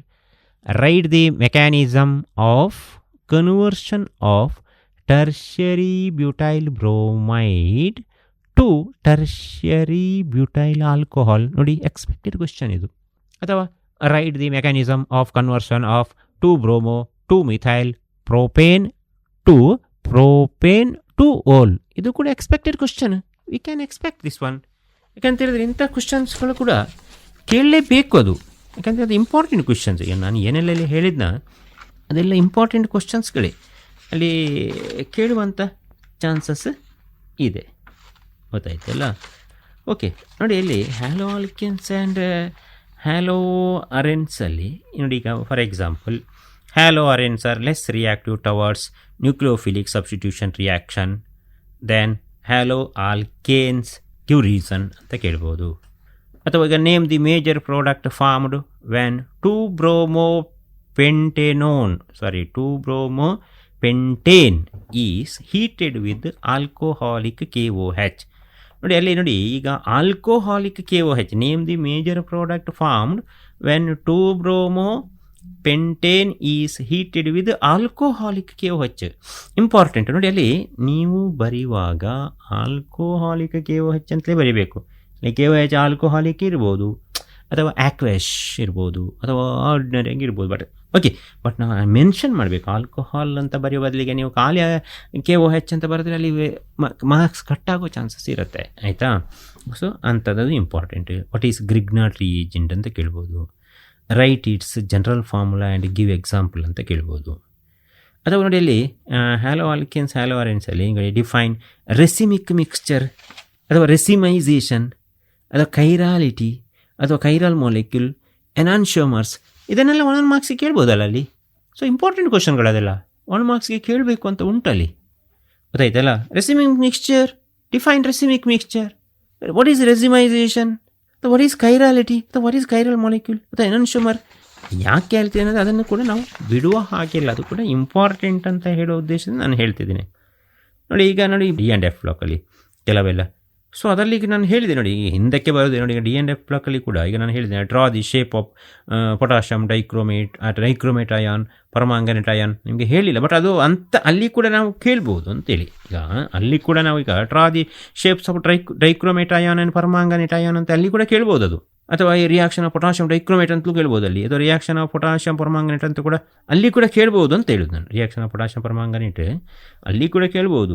ಅದೆಲ್ಲ ನಾನು ಯಾಕೆ ಹಿಂದಿದ್ದು ಹೇಳಿದೆ ಅಂತ ಹೇಳಿದರೆ, ನಾವು ಕೆಲವು ತುಲನೆ ಮಾಡುವಾಗ ನಾವು ಅಲ್ಲಿ ಹಿಂದಿನ ವಿಷಯವನ್ನು ಕೂಡ ಹೇಳುವಂಥ ಅವಶ್ಯಕತೆ ಇದೆ. ಸೊ ಇದಿಷ್ಟು ನಾನು ಹ್ಯಾಲೋ ಆಲ್ಕೇನ್ಸ್ ಆ್ಯಂಡ್ ಹ್ಯಾಲೋ ಅರೆನ್ಸ್ ಬಗ್ಗೆ. ಈಗ ನೋಡಿ, ಮುಂದಿನ ಚಾಪ್ಟರಿಗೆ ಹೋಗಿದ್ರೆ ಯಾವುದು, ಆಲ್ಕೋಹಾಲ್ಸ್, ಫೀನಾಲ್ಸ್ ಆ್ಯಂಡ್ ಈಥರ್ಸ್. ಇದರಲ್ಲಿ ಕೂಡ 10 ಮಾರ್ಕ್ಸ್ ಇದು ಕೇಳ್ತಾರೆ, ಗೊತ್ತಾಯ್ತಲ್ಲ? 1 marks very short answer, 1 marks, 2 marks ಇದು ಒಂದು ಕೇಳ್ಬೋದು, ಅಥವಾ ಏನೋ 1 ಮಾರ್ಕ್ಸ್ ಇದು 1 ಕೇಳ್ಬೋದು, ಅಥವಾ 5 ಮಾರ್ಕ್ಸ್ ಇದು 1 ಕೇಳ್ತಾರೆ. ಅಂದರೆ ಲಾಂಗ್ ಆನ್ಸರ್ ಒಂದಲ್ಲಿ ಬರುತ್ತೆ, ಅಂದರೆ 3+2 ಅಥವಾ 3+1+1 ಹಾಗೆ ಕೇಳ್ಬೋದು ಅಲ್ಲಿ. ಮತ್ತು ಅಲ್ಲಿ ನೋಡಿ 1 ಮಾರ್ಕ್ ಇದು ಒಂದು ಕೇಳ್ತಾರೆ ಅಲ್ಲಿ. ಓಕೆ, ಈಗ ಆಲ್ಕೋಹಾಲ್ಸ್, ಫೀನಾಲ್ಸ್ ಆ್ಯಂಡ್ ಈಥರ್ಸ್ ನೀವು ಸ್ಟಡಿ ಮಾಡುವಾಗ ಸಪರೇಟಾಗಿಯೂ ಸ್ಟಡಿ ಮಾಡ್ಬೋದು, ಒಟ್ಟಿಗೆ ಕೂಡ ಕೆಲವು ಸ್ಟಡಿ ಮಾಡ್ತಾರೆ. ಓಕೆ, ಈಗ ಈ ಆಲ್ಕೋಹಾಲ್ಸ್, ಫೀನಾಲ್ಸ್, ಈಥರ್ಸಲ್ಲಿ ನಾವು ಮೇನ್ ಕಾನ್ಸಂಟ್ರೇಷನ್ ಕೊಡಬೇಕಾದದ್ದು, ನಾನು ಆಗ ತಾನೇ ಹೇಳಿದ ಹಾಗೆ, ಈ ನೇಮ್ಡ್ ರಿಯಾಕ್ಷನ್ಸ್. ಈ ನೇಮ್ಡ್ ರಿಯಾಕ್ಷನ್ಸ್ ಇದೆಯಲ್ಲ, ಯಾವುದಲ್ಲಿ ಕೋಲ್ಬೇಸ್ ರಿಯಾಕ್ಷನ್ ಇಂಪಾರ್ಟೆಂಟ್. ನೋಡಿ, ಅಲ್ಲಿ ನೀವು ಬರೆಯುವಾಗ ಆ ಡೆಫಿನಿಷನ್ ಬರೀಬೇಕು, ವಾಟ್ ಈಸ್ ಕೋಲ್ಬೇಸ್ ರಿಯಾಕ್ಷನ್. ಆಮೇಲೆ ಜನರಲ್ ರಿಯಾಕ್ಷನ್ ಬರೆದ್ರೆ ಬೆಟರ್, ಆಮೇಲೆ ಎಕ್ಸಾಂಪಲ್ ಕೊಟ್ಟರೆ ಇನ್ನೂ ಬೆಟರ್, ಅದಾಯ್ತಲ್ಲ? ಅಥವಾ ಕೋಲ್ಬೇಸ್ ರಿಯಾಕ್ಷನ್ ಬರ್ತು, ಜನರಲ್ ರಿಯಾಕ್ಷನ್ ಬರೋದು, ಎಕ್ಸಾಂಪಲ್ ವಿತ್ ಎಕ್ಸಾಂಪಲ್ ನೀವು ಎಕ್ಸ್ಪ್ಲೇನ್ ಮಾಡಿದರೆ ಇಟ್ಸ್ ವೆರಿ ಇಂಪಾರ್ಟೆಂಟ್. ಅಲ್ಲಿ ರಿಯಾಕ್ಷನ್ ಕಂಡೀಷನನ್ನು ಮೆನ್ಷನ್ ಮಾಡಬೇಕು. ಅಂದರೆ ಕೋಲ್ಬೇಸ್ ರಿಯಾಕ್ಷನ್ ಅಥವಾ ವಿಲಿಯಮ್ಸನ್ಸ್ ಸಿಂಥಸಿಸ್ ಇಂಪಾರ್ಟೆಂಟ್, ಇದು ವೆರಿ ಇಂಪಾರ್ಟೆಂಟ್, ವಿಲಿಯಮ್ಸನ್ ಸಿಂಥಸಿಸ್. ಮತ್ತು ಅಲ್ಲಿಂದು ಮೇಯ್ನಾಗಿ ಹೆಚ್ಚಾಗಿ ಕೇಳುವಂಥ ಕ್ವೆಶನ್ಸ್ ಯಾವುದಲ್ಲ ಅಂತ ಹೇಳಿದರೆ ನೋಡಿ, ಈಗ preparation of phenols from cumin process, ಇದು ಎಷ್ಟೋ ಟೈಮಿಂದ ಬರ್ತಾ ಇರುವಂಥ ಕ್ವೆಶನ್ಸ್ಗಳು, ಗೊತ್ತಾಯ್ತಲ್ಲ?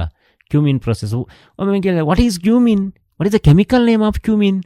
ಯಾ ವಿ ಕ್ಯಾನ್ ಎಕ್ಸ್ಪೆಕ್ಟ್, ಕೇಳಿದಿದ್ರು ಒಂದ್ಸಲ ಕೇಳಿದ್ದಾರೆ, what is the chemical name of cumene? Isopropyl benzene is the name of the chemical name of the cumin.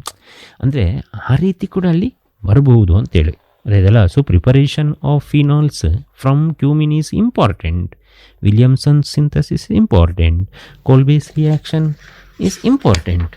ಮತ್ತು ನೋಡಿ, ಇಲ್ಲಿ ನೋಡಿ ಮೆಕ್ಯಾನಿಸಮ್ ಬಗ್ಗೆ ಹೇಳೋದಿದ್ರೆ ನೋಡಿ, ಈಗ for example, explain mechanism of conversion of alcohol to alkene, ಅಂದರೆ ಇಥೆನಾಲ್ ಟು ಈಥೀನ್. ಅಲ್ಲಿ ಆ ಮೆಕ್ಯಾನಿಸಮ್ ಬಗ್ಗೆ ನೀವು ಸ್ಟಡಿ ಮಾಡಬೇಕಲ್ಲಿ, ಇಂಪಾರ್ಟೆಂಟ್, ಕೇಳ್ತಾರೆ ಅದು. ಅಥವಾ ನೋಡಿ, ಈಗ for example, explain mechanism of conversion of alkene to alcohol, ಇಲ್ಲಿ ಈಥೀನ್ ಟು ಇಥೆನಾಲ್. ಸೊ ಅದು ಕೂಡ ಇಂಪಾರ್ಟೆಂಟ್. ಆ ಮೆಕ್ಯಾನಿಸಮ್ ಬರೆಯುವಾಗ ನೀವು ಸ್ಟೆಪ್ ವೈಸ್ ಬರಿಬೇಕು, ಚಾರ್ಜನ್ನು ಬರಿಬೇಕು. ಆ್ಯರೋ ಮಾರ್ಕ್ ಅಂದರೆ ಎಲ್ಲಿಂದ ಎಲ್ಲಿಗೆ ಎಲೆಕ್ಟ್ರಾನ್ ಹೋಗ್ತದೆ, ಎಲ್ಲಿಂದ ಎಲ್ಲಿಗೆ ಶಿಫ್ಟ್ ಆಗ್ತದೆ, ಡಬಲ್ ಬಾಂಡ್, ಸಿಂಗಲ್ ಬಾಂಡ್, ಅದು ವೈ, ಅದು ನಿಮಗೆ ರೀಸನ್ಸ್ ಗೊತ್ತಿದ್ರೆ ಒಳ್ಳೆಯದು. ಬಟ್ ಎನಿಹೌ ಆ ಶಿಫ್ಟಿಂಗನ್ನು ನೀವಲ್ಲಿ ತೋರಿಸಬೇಕು ಆ್ಯರೋ ಮಾರ್ಕ್ ಮುಖಾಂತರ. ಓಕೆ, ಇದು ನಾವು ಇದರ ಸ್ವಲ್ಪ ಹೆಚ್ಚು ಇಂಪಾರ್ಟೆಂಟನ್ನು ನೋಡಿದರೆ. ಇನ್ನು ನೋಡಿ, ಈಗ ಫಾರ್ ಎಕ್ಸಾಂಪಲ್ ನೋಡಿ, ಈಗ ಅಲ್ಲಿ ನಾವು ಎಕ್ಸ್ಪೆಕ್ಟ್ ಮಾಡೋ ಇನ್ನೂ ಕೆಲವು ಕ್ವೆಶನ್ಸ್ಗಳು ನೋಡಿ. ಈಗ explain Reimer Tiemann reaction with example. Very important question ಇದು. ಯಾಕೆ ಅಂತ ಹೇಳಿದ್ರೆ ತುಂಬ ಸಲ ಕೇಳ್ತಾ ಇರ್ತಾರೆ ನೋಡಿ ಅಲ್ವಾ. Very important question. Explain Reimer Tiemann reaction with example. ಸ್ವಲ್ಪ ಲೆಂತಿ ಇದೆ, but anyhow you should practise this one. ಅಥವಾ ನೋಡಿ, how does phenol react with concentrate nitric acid ಕೇಳ್ಬೋದು. ಅಥವಾ how does phenol react with dilute nitric acid. Yeah, we can expect. ಅಥವಾ with bromine water, ಅಥವಾ with bromine in CS2. ನೋಡಿ, ಅಲ್ಲಿ carbon disulphide ಅದು ಕಂಡೀಷನ್ಸಲ್ಲಿ ಬರುತ್ತೆ. ಸೊ ಅಲ್ಲಿ ಆ ರೀತಿ ಎಕ್ಸ್ಪೆಕ್ಟ್ ಮಾಡ್ಬೋದು. ಅಥವಾ among alcohol and phenol which is more acidic, why ಅಂತೇಳಿ ಹೇಳ್ಬೋದು. ಅಲ್ಲಿ ಯಾವುದು ಹೆಚ್ಚು ಎಸಿಡಿಕ್, ವೈ. ಅಂದರೆ ನಿಮಗೆ ಅಲ್ಲಿ ಆ್ಯಸಿಡ್ ಬೇಸ್ ಬಗ್ಗೆ ಸ್ವಲ್ಪ ಅಲ್ಲಿ ನಿಮಗೆ ಗೊತ್ತಿದ್ರೆ ಅದನ್ನು ಈಸಿಯಾಗಿ ಆನ್ಸರ್ ಮಾಡ್ಬೋದು. ಅಥವಾ ನೋಡಿ, what is the effect of electron withdrawing group on acidity of phenols. Yeah, acidity of phenols ಕೇಳ್ಬೋದು. ಅಥವಾ what is the effect of electron donating group on acidity of phenols ಅಂತ ಕೇಳ್ಬೋದು. ಎಲೆಕ್ಟ್ರಾನ್ ವಿತ್ಡ್ರಾಯಿಂಗ್ ಗ್ರೂಪಲ್ಲೂ ಕೇಳ್ಬೋದು, electron donating group of on acidity of phenols, ಅದು ಎರಡರಲ್ಲಿ ಕೂಡ expect ಮಾಡ್ಬೋದು ನಾವು. ಮತ್ತು ನೋಡಿ, ಇನ್ನೊಂದು ಏನಪ್ಪ ಅಂತ ಹೇಳಿದರೆ ನೋಡಿ, ಅಲ್ಲಿ ನಾವು ಕ್ಲಾಸ್ ಮಾಡುವಾಗ ಹೆಚ್ಚಾಗಿ ಹೇಳ್ತೇವೆ ಸ್ಟೂಡೆಂಟ್ಸಿಗೆ. ನೋಡಿ, explain bromination, explain nitration, explain methylation, explain acylation of anisole. Yeah, ಇದೆಲ್ಲ ನಾನೀಗ ಏನೆಲ್ಲ ನಿಮಗೆ ಹೇಳಿದ್ನ, ಇದೆಲ್ಲ ಉಂಟಲ್ಲ ಇಂಪಾರ್ಟೆಂಟ್ ಕ್ವಶನ್ಸ್ಗಳೇ, ಗೊತ್ತಾಯ್ತಲ್ಲ. ಇದೆಲ್ಲ ಇಂಪಾರ್ಟೆಂಟ್ ಕ್ವಶನ್ಸ್ಗಳೇ, ಗೊತ್ತಾಯ್ತಲ್ಲ. ಸೊ ಈ ರೀತಿ ಬರ್ತದೆ. ಓಕೆ, ಎನಿವೇ ಇದೆಲ್ಲ ನಾವು ಆರ್ಗ್ಯಾನಿಕ್ ಕೆಮಿಸ್ಟ್ರಿ ಬಗ್ಗೆ. ಮತ್ತು ನೋಡಿ, ಅಲ್ಲಿ ಇನ್ನೊಂದಿದೆ ನೋಡಿ, aldehydes, ketones and carboxylic acids ಅಂತಾರೆ. ನೆಕ್ಸ್ಟ್ ಚಾಪ್ಟರ್ ಬಗ್ಗೆ ಹೋಗೋಣ. ಇದು 12 ಮಾರ್ಕ್ಸ್ದು ಬರ್ತದೆ ಇದರಲ್ಲಿ, aldehydes, ketones and carboxylic acids. ಇಲ್ಲಿ ನೋಡೋದಿದ್ರೆ ನಾವು ಸಾಧಾರಣ 1 ಮಾರ್ಕ್ಸ್ದು ಒಂದು ಎಕ್ಸ್ಪೆಕ್ಟ್ ಮಾಡ್ಬೋದು. ಮತ್ತು ನೋಡಿ, ಇಲ್ಲಿ ಲಾಂಗ್ ಆನ್ಸರ್ ಒಂದು ಎಕ್ಸ್ಪೆಕ್ಟ್ ಮಾಡ್ಬೋದು ನಾವಿಲ್ಲಿ. ಯಾಕೆಂದರೆ 5 ಮಾರ್ಕ್ಸ್ ಇದು, ಅಂದರೆ 3+2 ಅಥವಾ 3+1+1 ಹಾಗೆ ಎಕ್ಸ್ಪೆಕ್ಟ್ ಮಾಡ್ಬೋದು. ವೆರಿ ಶಾರ್ಟ್ ಆನ್ಸರ್ ಎಕ್ಸ್ಪೆಕ್ಟ್ ಮಾಡ್ಬೋದು. ಮತ್ತೊಂದು ಇಲ್ಲಿ ಲಾಂಗ್ ಇನ್ನೊಂದು ಹಾರ್ಟ್ಸಲ್ಲಿ ಒಂದು ಎಕ್ಸ್ಪೆಕ್ಟ್ ಮಾಡ್ಬೋದು. ಇದರಲ್ಲಿ ಹೆಚ್ಚಾಗಿ ನಾವು ಎಕ್ಸ್ಪೆಕ್ಟ್ ಮಾಡೋದು ಆಲ್ಡಿಹೈಡ್, ಕೀಟೋನ್ಸ್ ಹಾರ್ಟ್ಸಲ್ಲಿ. ಅಂದರೆ ಲಾಂಗ್ ಆನ್ಸರ್ 5 ಮಾರ್ಕ್ಸ್ ಇದೊಂದು ಬರುತ್ತೆ. ಅಂದರೆ 3+2 ಇರ್ಬೋದು, 3+1+1 ಇರ್ಬೋದು, ಗೊತ್ತಾಯ್ತಲ್ಲ, ಆಲ್ಡಿಹೈಡ್ಸ್ ಆ್ಯಂಡ್ ಕೀಟೋನ್ಸಲ್ಲಿ. ಈಗ ಈ ಆಲ್ಡಿಹೈಡ್ಸ್, ಕೀಟೋನ್ಸ್ ಮತ್ತು ಕಾರ್ಬಾಕ್ಸಿಲಿಕ್ ಆ್ಯಸಿಡ್ಸ್, ಓಕೆ, ಇಲ್ಲಿ ನಾವು ವೆರಿ ಇಂಪಾರ್ಟೆಂಟ್ ಬಗ್ಗೆ ಸ್ಟಡಿ ಮಾಡೋದಿದ್ರೆ, mechanism of addition of hydrogen cyanide to carbonyl compounds. Yeah, you can expect, ಗೊತ್ತಾಯ್ತಲ್ಲ. ಇಲ್ಲಿ ನೋಡಿ, ನಾವು ನೇಮ್ಡ್ ರಿಯಾಕ್ಷನ್ಸ್, ನಾನು ಆಗ ತಾನೇ ನಿಮಗೆ ಹೇಳಿದೆ, ನೇಮ್ಡ್ ರಿಯಾಕ್ಷನ್ ಸಪರೇಟಾಗಿ ಸ್ಟಡಿ ಮಾಡಬೇಕು. ಈ ನೇಮ್ಡು ರಿಯಾಕ್ಷನ್ಗಳು ಖಾಲಿ PUCಗೆ ಮಾತ್ರ ಅಲ್ಲ, ಡಿಗ್ರಿಗೆ ಮಾತ್ರ ಅಲ್ಲ, PGಗೆ ಮಾತ್ರ ಅಲ್ಲ. ನಾಳೆ ನೀವು ಒಂದು ದೊಡ್ಡ ಕಂಪನಿ, ಬಯೋಕಾನ್ ಎಲೆಕ್ಟ್ರಾನಿಸಿಟಿ ಬ್ಯಾಂಗ್ಳೂರು ಅಥವಾ ಇಂಥ ಫಾರ್ ಎಕ್ಸಾಂಪಲ್ ಯಾವುದೇ ದೊಡ್ಡ ಕಂಪನಿಗೆ ಹೋದರೂ ಕೂಡ ಅಲ್ಲಿ ಇಂಟರ್ವ್ಯೂನಲ್ಲಿ ಕೂಡ ನಿಮಗೆ ಕೆಲವು ಕ್ವೆಶ್ಚನ್ಸನ್ನು ಕೇಳ್ತಾರೆ. ವಾಟ್ ಈಸ್ ರೋಸೆನ್ಮಂಡ್ ರಿಡಕ್ಷನ್ ಹೀಗೆ ಕೇಳ್ಬೋದು. That is important. Rosenmund reduction, Stephen reaction ಕೇಳ್ಬೋದು, ಕ್ಲೆಮೆನ್ಸನ್ ರಿಡಕ್ಷನ್ ಕೇಳ್ಬೋದು, ಕ್ಯಾನಿಜರೋ ರಿಯಾಕ್ಷನ್. ನೋಡಿ, ಕ್ಯಾನಿಜರೋಸ್ ರಿಯಾಕ್ಷನ್ ಕೆಲವುದರಲ್ಲಿ ಆಗ್ತದೆ, ಕೆಲವುದರಲ್ಲಿ ಆಗೋದಿಲ್ಲ. ಈಗ ಯಾವುದು ಫಾರ್ಮಿಕ್ ಆ್ಯಸಿಡಲ್ಲಿ ಕ್ಯಾನಿಜರೋಸ್ ರಿಯಾಕ್ಷನ್, ಅಥವಾ ಬೇರೆ ಯಾವುದರಲ್ಲಿ ಆಗೋದಿಲ್ಲ ಅಂತಿದ್ದರೆ ಯಾಕೆ ಅದರಲ್ಲಿ ಆಗೋದಿಲ್ಲ ಕೇಳ್ಬೋದು. Why not undergo the Cannizzaro's reaction ಅಂತ ಹೇಳೋದು. So Cannizzaro's reaction is important. ಅಥವಾ ಇನ್ನು HVZ ರಿಯಾಕ್ಷನ್, ಅದು ಕೂಡ ಇಂಪಾರ್ಟೆಂಟ್. ಅಥವಾ ವೂಲ್ಫ್ ಕಿಜ್ನರ್ ರಿಡಕ್ಷನ್ ಇಂಪಾರ್ಟೆಂಟ್. ಅಥವಾ ಏನು ಸ್ಟೀಫನ್ ರಿಯಾಕ್ಷನ್ ಅಥವಾ ಗಟರ್ಮನ್ ಕೋಚ್ ರಿಯಾಕ್ಷನ್. ಇದೆಲ್ಲ ಏನು ಗೊತ್ತುಂಟಾ, ಇದೆಲ್ಲ ನೇಮ್ ಆಫ್ ದಿ ಸೈಂಟಿಸ್ಟ್ಗಳೇ. ನಾಳೆ ನೀವು ಕೂಡ ಒಂದು ನಾವೊಂದು ಫೈಂಡ್ ಔಟ್ ಮಾಡಿಬಿಟ್ರೆ ಫ್ಯೂಚರಲ್ಲಿ ನಿಮ್ಮದೇ ಕೂಡ ನೇಮ್ ಇಡಬಹುದು. ಬಟ್ ಎನಿಹೌ ಇದೆಲ್ಲ ಈ ನೇಮ್ ರಿಯಾಕ್ಷನ್ ನಾನೆಲ್ಲ ಏನು ಹೇಳಿದ್ನ ಅದೆಲ್ಲ important, very very very very very very very important according to your final examination purpose ಅಂತೇಳಿ ಈ ಸಂದರ್ಭದಲ್ಲಿ ನಿಮಗೆ ಹೇಳಲಿಕ್ಕೆ ಇಷ್ಟಪಡ್ತಿದ್ದೇನೆ. ನೋಡಿ, ಇನ್ನು ನಿಮ್ಮ ಆಲ್ಡಿಹೈಡ್ಸ್ ಕೀಟೋನ್ಸಲ್ಲಿ ಇನ್ನು ಕೆಲವು ನಾವು ಹೇಳೋದಿದ್ರೆ ನೋಡಿ, ಈಗ explain aldol condensation reaction with example ಕೇಳ್ತಾರೆ. ಏನು ಆಲ್ಡೋಲ್ ಅಂದರೆ aldol condensation reaction with example, ಅಥವಾ explain esterification reaction with example, explain the preparation of carboxylic acid from Grignard's reagent, important, very important. What is the action of ammonia on benzoic acid? ಕೇಳ್ಬೋದಲ್ಲ, ಯಾಕೆ ಕೇಳಬಾರ್ದು? ಅಥವಾ what is action of ammonia on ethanoic acid? Right equation, ಎರಡಕ್ಕೂ equation ಬರೀಬೇಕಾಗತ್ತೆ. ಅಂದರೆ ammonia ಬೆಂಜೋಯಿಕ್ acid ಜೊತೆ reaction ಆಗೋದಕ್ಕೂ equation ಬರೀಬೇಕು, ಇಥೆನೋಯಿಕ್ acid ಜೊತೆ ಬರೋದಕ್ಕೂ equation ಬರೀಬೇಕು. ಅದಲ್ಲ ಈಕ್ವೇಷನ್ ಆರ್ಗ್ಯಾನಿಕ್ ಕಾಂಪೌಂಡ್ಸಲ್ಲಿ ಈಕ್ವೇಷನ್ ಮುಖಾಂತರನೇ ತೋರಿಸಬೇಕು. ಬಟ್ ಪ್ರತಿ ಈಕ್ವೇಷನ್ ಬರೆಯುವಾಗ ಕೂಡ ರಿಯಾಕ್ಟೆಂಟ್ ಸೈಡಲ್ಲಿ ಕೂಡ ಅದರ ನೇಮ್ ಬರೀಬೇಕು ಕೆಳಗಡೆ, ಪ್ರಾಡಕ್ಟ್ ಸೈಡಲ್ಲಿ ಕೂಡ ಅದು ಪ್ರಾಡಕ್ಟ್ ಫಾರ್ಮ್ ಆದದ್ದು ಅದರದ್ದು ನೇಮ್ ಬರೀಬೇಕಾಗತ್ತೆ. ಗೊತ್ತಾಯ್ತಲ್ಲ? ಎಸ್. ಮತ್ತು how to convert benzamide to benzoic acid? Yeah, we can expect. ಅಲ್ಲಿ ಕೇಳ್ತಾರೆ ನೋಡಿ, how to convert benzamide to benzoic acid ಅಂತೇಳಿ ಕೇಳ್ಬೋದು. ಓಕೆ, ಇದೆಲ್ಲ ಇದರಲ್ಲಿ ನಾವು ಎಕ್ಸ್ಪೆಕ್ಟ್ ಮಾಡುವಂಥ ಕ್ವೆಶ್ಚನ್ಸ್ಗಳು. Okay, anyway come to the amines. ಅಮೈನ್ಸಲ್ಲಿ 7 ಮಾರ್ಕ್ಸ್ದು ಕೇಳ್ತಾರೆ. ಅಮೈನ್ಸ್ ಬಗ್ಗೆ ನೋಡಿದರೆ ಒಂದು ವೆರಿ ಶಾರ್ಟ್ ಆನ್ಸರ್, ಇನ್ನೊಂದು ಲಾಂಗ್ ಆನ್ಸರಲ್ಲಿ ಒಂದು 5 ಮಾರ್ಕ್ಸ್ದು ಬರುತ್ತೆ. 3+2 ಅದು 3+1+1. ಮತ್ತು ಅಲ್ಲಿ ಒಂದು ಹಾರ್ಟ್ಸಲ್ಲಿ ಒಂದು ವೆರಿ ಶಾರ್ಟ್ ಆನ್ಸರ್ 1 ಮಾರ್ಕ್ಸ್ ಒಂದು ಕೇಳುವಂಥ ಚಾನ್ಸಸ್ ಉಂಟು. ಈ ಅಮೈನ್ಸ್ ಬಗ್ಗೆ ಹೇಳೋದಿದ್ರೆ ನೋಡಿ, ಈ ಅಮೈನ್ಸಲ್ಲಿ ಮೇಯ್ನಾಗಿ ಎಕ್ಸ್ಪೆಕ್ಟ್ ಮಾಡುವಂಥದ್ದು ಏನಪ್ಪ ಅಂತ ಹೇಳಿದರೆ, ಅಲ್ಲಿ ನಾನು ಆಗ ತಾನೇ ಹೇಳಿದೆ, ಮತ್ತೆ ಅದನ್ನೇ ಹೇಳ್ತಿದ್ದೇನೆ, ನೀವೊಂದು ನೇಮ್ಡ್ ರಿಯಾಕ್ಷನ್ಸನ್ನು ಒಂದು ಲಿಸ್ಟ್ ಮಾಡಿ, ದೊಡ್ಡ ಒಂದು ಲಿಸ್ಟ್ ಮಾಡಿ ನೇಮ್ಡ್ ರಿಯಾಕ್ಷನನ್ನು, ಅದನ್ನು ಕಂಪ್ಲೀಟ್ ಸ್ಟಡಿ ಮಾಡಿ. ಇಲ್ಲಿ ಕೂಡ ಅಮೈನ್ಸಲ್ಲಿ ಕೂಡ named reaction important. Hofmann bromide reaction, ಸ್ವಲ್ಪ ನಿಮಗೆ ರಿಯಾಕ್ಟೆಂಟ್ ಸೈಡ್ ಪ್ರಾಡಕ್ಟ್ ಸೈಡ್ ಎಲ್ಲ ಕ್ಯಾಲ್ಕುಲೇಷನ್ಗೆ ಕಷ್ಟ ಆಗ್ಬೋದು, ಬಟ್ ಅದು important. Gabriel phthalimide synthesis important. Carbylamine reaction important. Coupling reaction important. Diazotisation reaction is also very important. ಗೊತ್ತಾಯ್ತಲ್ಲ? So Hofmann bromide reaction, Gabriel phthalimide synthesis, carbylamine reaction, as well as coupling reaction, as well as diazotisation reaction. ಇದೆಲ್ಲ important ರಿಯಾಕ್ಷನ್ಗಳೇ. ಗೊತ್ತಾಯ್ತಲ್ಲ? ಇದೆಲ್ಲ important ರಿಯಾಕ್ಷನ್ಗಳು. ಇದನ್ನೆಲ್ಲ ನೀವು study ಮಾಡಲೇಬೇಕು. ಯಾಕಂತೇಳಿದ್ರೆ ಇದನ್ನು ಬರದೇ ಕಲಿಬೇಕಲ್ಲದೆ ಬೇರೆ ಇಲ್ಲಿ ನೀವು ಏನು ಮಾಡುವ ಹಾಗೆ ಕೂಡ ಇಲ್ಲ, ಬರೀಲೇಬೇಕು, ಕಲೀಲೇಬೇಕು. ಅಮೈನ್ಸಲ್ಲಿ ನೀವು ಫಸ್ಟಿಗೆ ಮಾಡಬೇಕಾದದ್ದು, ಮತ್ತೆ ಕೆಲವು ನಾವು ಸ್ಟಡಿ ಮಾಡೋದಿದ್ರೆ ಅಮೈನ್ಸ್ ಬಗ್ಗೆ ನೋಡೋದಿದ್ರೆ, which of the following is more basic ಅಂತ ಸ್ಟಡಿ ಮಾಡ್ಬೋದು. ಇನ್ನು ಸ್ಟಡಿ ಮಾಡೋದಿದ್ರೆ ನೋಡಿ, aniline and ammonia, which one is more basic? ಅನಿಲಿನ, ಅಮೋನಿಯಾನ? ಅಥವಾ methanamine and aniline, which one is more basic? ಮಿಥೇನಮೈನ, ಅನಿಲಿನ, ಯಾವುದು ಬೇಸಿಕ್? ಅಂದರೆ ರೀಸನ್ಸ್ ಗೊತ್ತಿರಬೇಕು ನಿಮಗೆ. ಗೊತ್ತಾಯ್ತಲ್ಲ?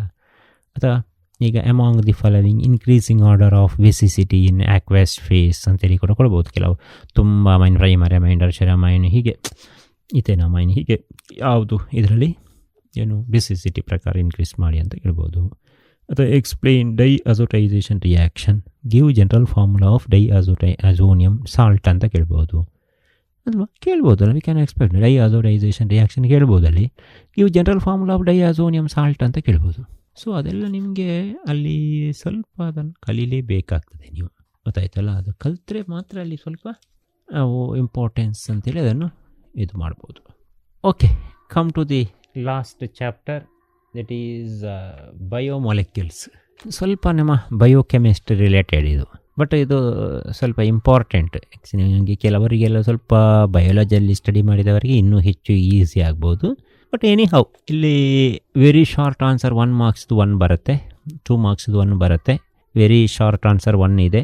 ಆಮೇಲೆ ಲಾಂಗ್ ಆನ್ಸರ್ 5 ಮಾರ್ಕ್ಸ್ ಇದ್ದು ಅಲ್ಲಿ 3+2 ಅಂತ ಬರುತ್ತೆ. ನೋಡಿ ಇಲ್ಲಿ ಹವಾರ್ತ್ ಸ್ಟ್ರಕ್ಚರ್ಸ್ ಅಂತಿದೆ. Haworth structure of glucose, Haworth structure of fructose ಅದಾಯ್ತಲ್ಲ.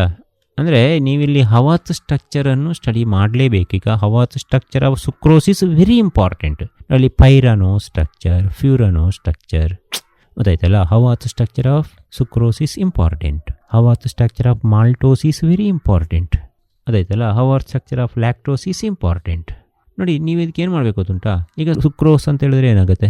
Glucose plus fructose. ಈ ರೀತಿ ನೀವು ಕಟ್ ಮಾಡಿಟ್ಕೊಳ್ಬೇಕು ಫಸ್ಟಿಗೆ. ಈಗ ಮಾಲ್ಟೋಸ್ ಅಂದರೆ ಗ್ಲುಕೋಸ್ ಪ್ಲಸ್ ಗ್ಲುಕೋಸ್, ಈ ರೀತಿ ಕಟ್ ಮಾಡಿಟ್ಕೊಳ್ಬೇಕು. ಆಗ ಅದನ್ನು ಜಾಯಿಂಟ್ ಮಾಡಲಿಕ್ಕೆ ಈಸಿ ಆಗುತ್ತೆ. ಅದಕ್ಕೆ ಹವಾರ್ತ್ ಸ್ಟ್ರಕ್ಚರ್ ಇಂಪಾರ್ಟೆಂಟ್. ಅದರಲ್ಲಿ ಕೂಡ ನಾನು ಹೇಳಿದೆ ಅಲ್ವಾ, ಯಾವುದು ಸುಕ್ರೋಸು, ಮಾಲ್ಟೋಸು, ಲ್ಯಾಕ್ಟೋಸ್. ಕೇಳ್ತಾರೆ, what are essential and non essential amino acids? Give an example for each type ಅಂತ ಕೇಳ್ಬೋದು. What are essential and non essential amino acids, give an example for each type ಅಂತ ಕೇಳ್ಬೋದು. ಅಲ್ಲಿ what are fibrous proteins and globular proteins, give example. Important ಅದು. ಅದನ್ನು ಸ್ವಲ್ಪ light diagram ಮಾಡಿ ತೋರಿಸಿದರೆ ಬೆಟರ್. ಯಾಕಂತ ಹೇಳಿದರೆ ಅದು ನಿಮ್ಮ ಬಯಾಲಜಿ ನೀವು ಸ್ಟಡಿ ಮಾಡಿರ್ಬೋದು, but chemistry related, biochemistry. What are fibrous proteins ಅಥವಾ globular proteins, give example, important. ಅಥವಾ what is meant by denaturation of proteins, important. ಅಥವಾ which level of structure remains intact during denaturation of proteins. ಹೌದು, ಅದು ಕೂಡ study ಮಾಡಬೇಕಾಗತ್ತೆ ನೀವು, important ಅದು ಕೂಡ. ಈ write chemical reactions to elucidate the structure of glucose. Open chain structure ನೀವು ನೋಡಿರ್ಬೋದಲ್ಲ, ಅದು ಕೇಳ್ತಾರೆ, ಅದು important. Write a chemical reactions to elucidate the structure of glucose, important. Write names of different vitamin deficiency disease. ನೋಡಿ ಅಲ್ಲಿ vitamin A ಇಂದ ಯಾವುದು, B ಇಂದ ಯಾವುದು, ಸಿ ಇಂದ ಯಾವುದು, ಡಿ ಇಂದ ಯಾವುದು ಎಲ್ಲ ಲಿಸ್ಟ್ ಮಾಡಿ. Vitamin A, deficiency of vitamin A, deficiency of vitamin C, deficiency of vitamin D ಇಂದು ಲಿಸ್ಟ್ ಮಾಡಿ ಅದನ್ನು ಕರೆಕ್ಟಾಗಿ ಸ್ಟಡಿ ಮಾಡಿ. ಅದು important. Write the names different vitamin deficiency disease. Write differences between starch and cellulose. Very important. Differences between starch and cellulose. Differences between amylose and amylopectin. We can expect here. Right, differences between amylose and amylopectin. ಅಥವಾ ನೋಡಿ ಇಲ್ಲಿ differences between DNA and RNA. Actually ಅದು ನೀವು ಬಯಾಲಜಿಯಲ್ಲಿ ಇದ್ದಿರ್ಬೋದು, but ಅದು ಕೆಮಿಸ್ಟ್ರಿಯಲ್ಲಿ ಕೂಡ ನಾವು ಕೇಳ್ಬೋದು. DNA ಮತ್ತು RNA ಅದಾಯ್ತಲ್ಲ. Deoxyribonucleic acid, ribonucleic acid ಎಂತ ಗೊತ್ತುಂಟ. ಈ ಎಣ್ಣೆ ಮತ್ತು RNA ಮೇಜರ್ ಡಿಫರೆನ್ಸ್ ಒಂದು ಮಿನಿಮಮ್ 4 ಅನ್ನು ನೀವು ಸ್ಟಡಿ ಮಾಡಲೇಬೇಕಿಲ್ಲಿ, ಗೊತ್ತಾಯ್ತಲ್ಲ. ಸೊ ಅದು ಅಲ್ಲಿ ಇಂಪಾರ್ಟೆಂಟ್ ಕ್ವೆಶ್ಚನ್.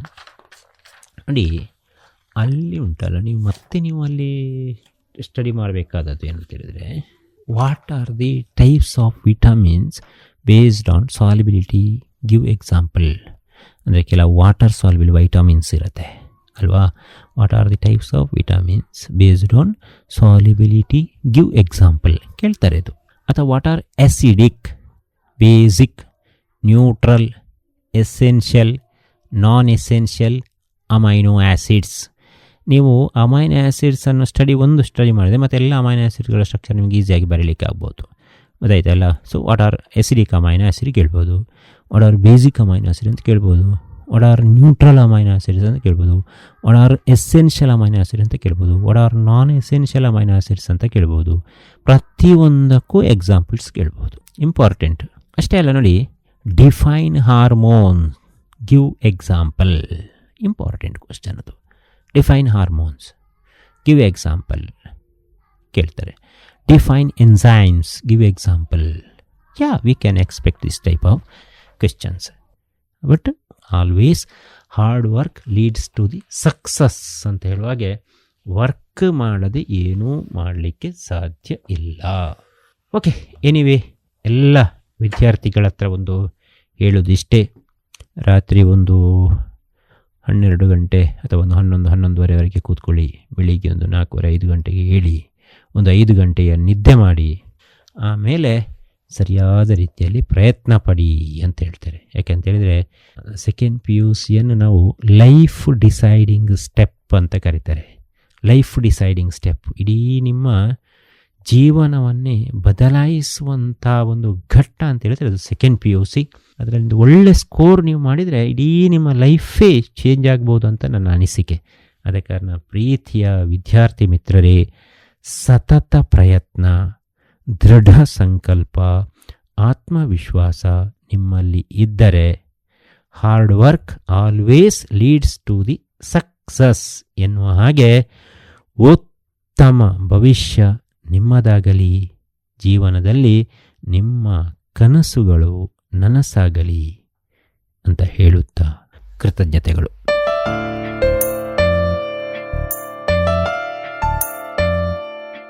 ಇದುವರೆಗೆ ದ್ವಿತೀಯ PUC ವಿದ್ಯಾರ್ಥಿಗಳಿಗಾಗಿ ಪೂರ್ವ ಸಿದ್ಧತಾ ಸರಣಿ ಕಾರ್ಯಕ್ರಮ ಕೇಳಿದಿರಿ. ಕಾರ್ಯಕ್ರಮ ನಡೆಸಿಕೊಟ್ಟವರು ಶ್ರೀ ಧರ್ಮಸ್ಥಳ ಮಂಜುನಾಥೇಶ್ವರ ಪದವಿ ಪೂರ್ವ ಕಾಲೇಜಿನ ರಸಾಯನಶಾಸ್ತ್ರ ವಿಭಾಗದ ಮುಖ್ಯಸ್ಥರಾದ ರಾಜೇಶ್ ಕೆ ಅವರು. ನಾಳೆ ಗಣಕ ವಿಜ್ಞಾನ ವಿಷಯದೊಂದಿಗೆ ಇದೇ ಸಮಯಕ್ಕೆ ಭೇಟಿಯಾಗೋಣ. ಕೇಳ್ತಾ ಇರಿ ರೇಡಿಯೋ ನಿನಾದ 90.4 FM.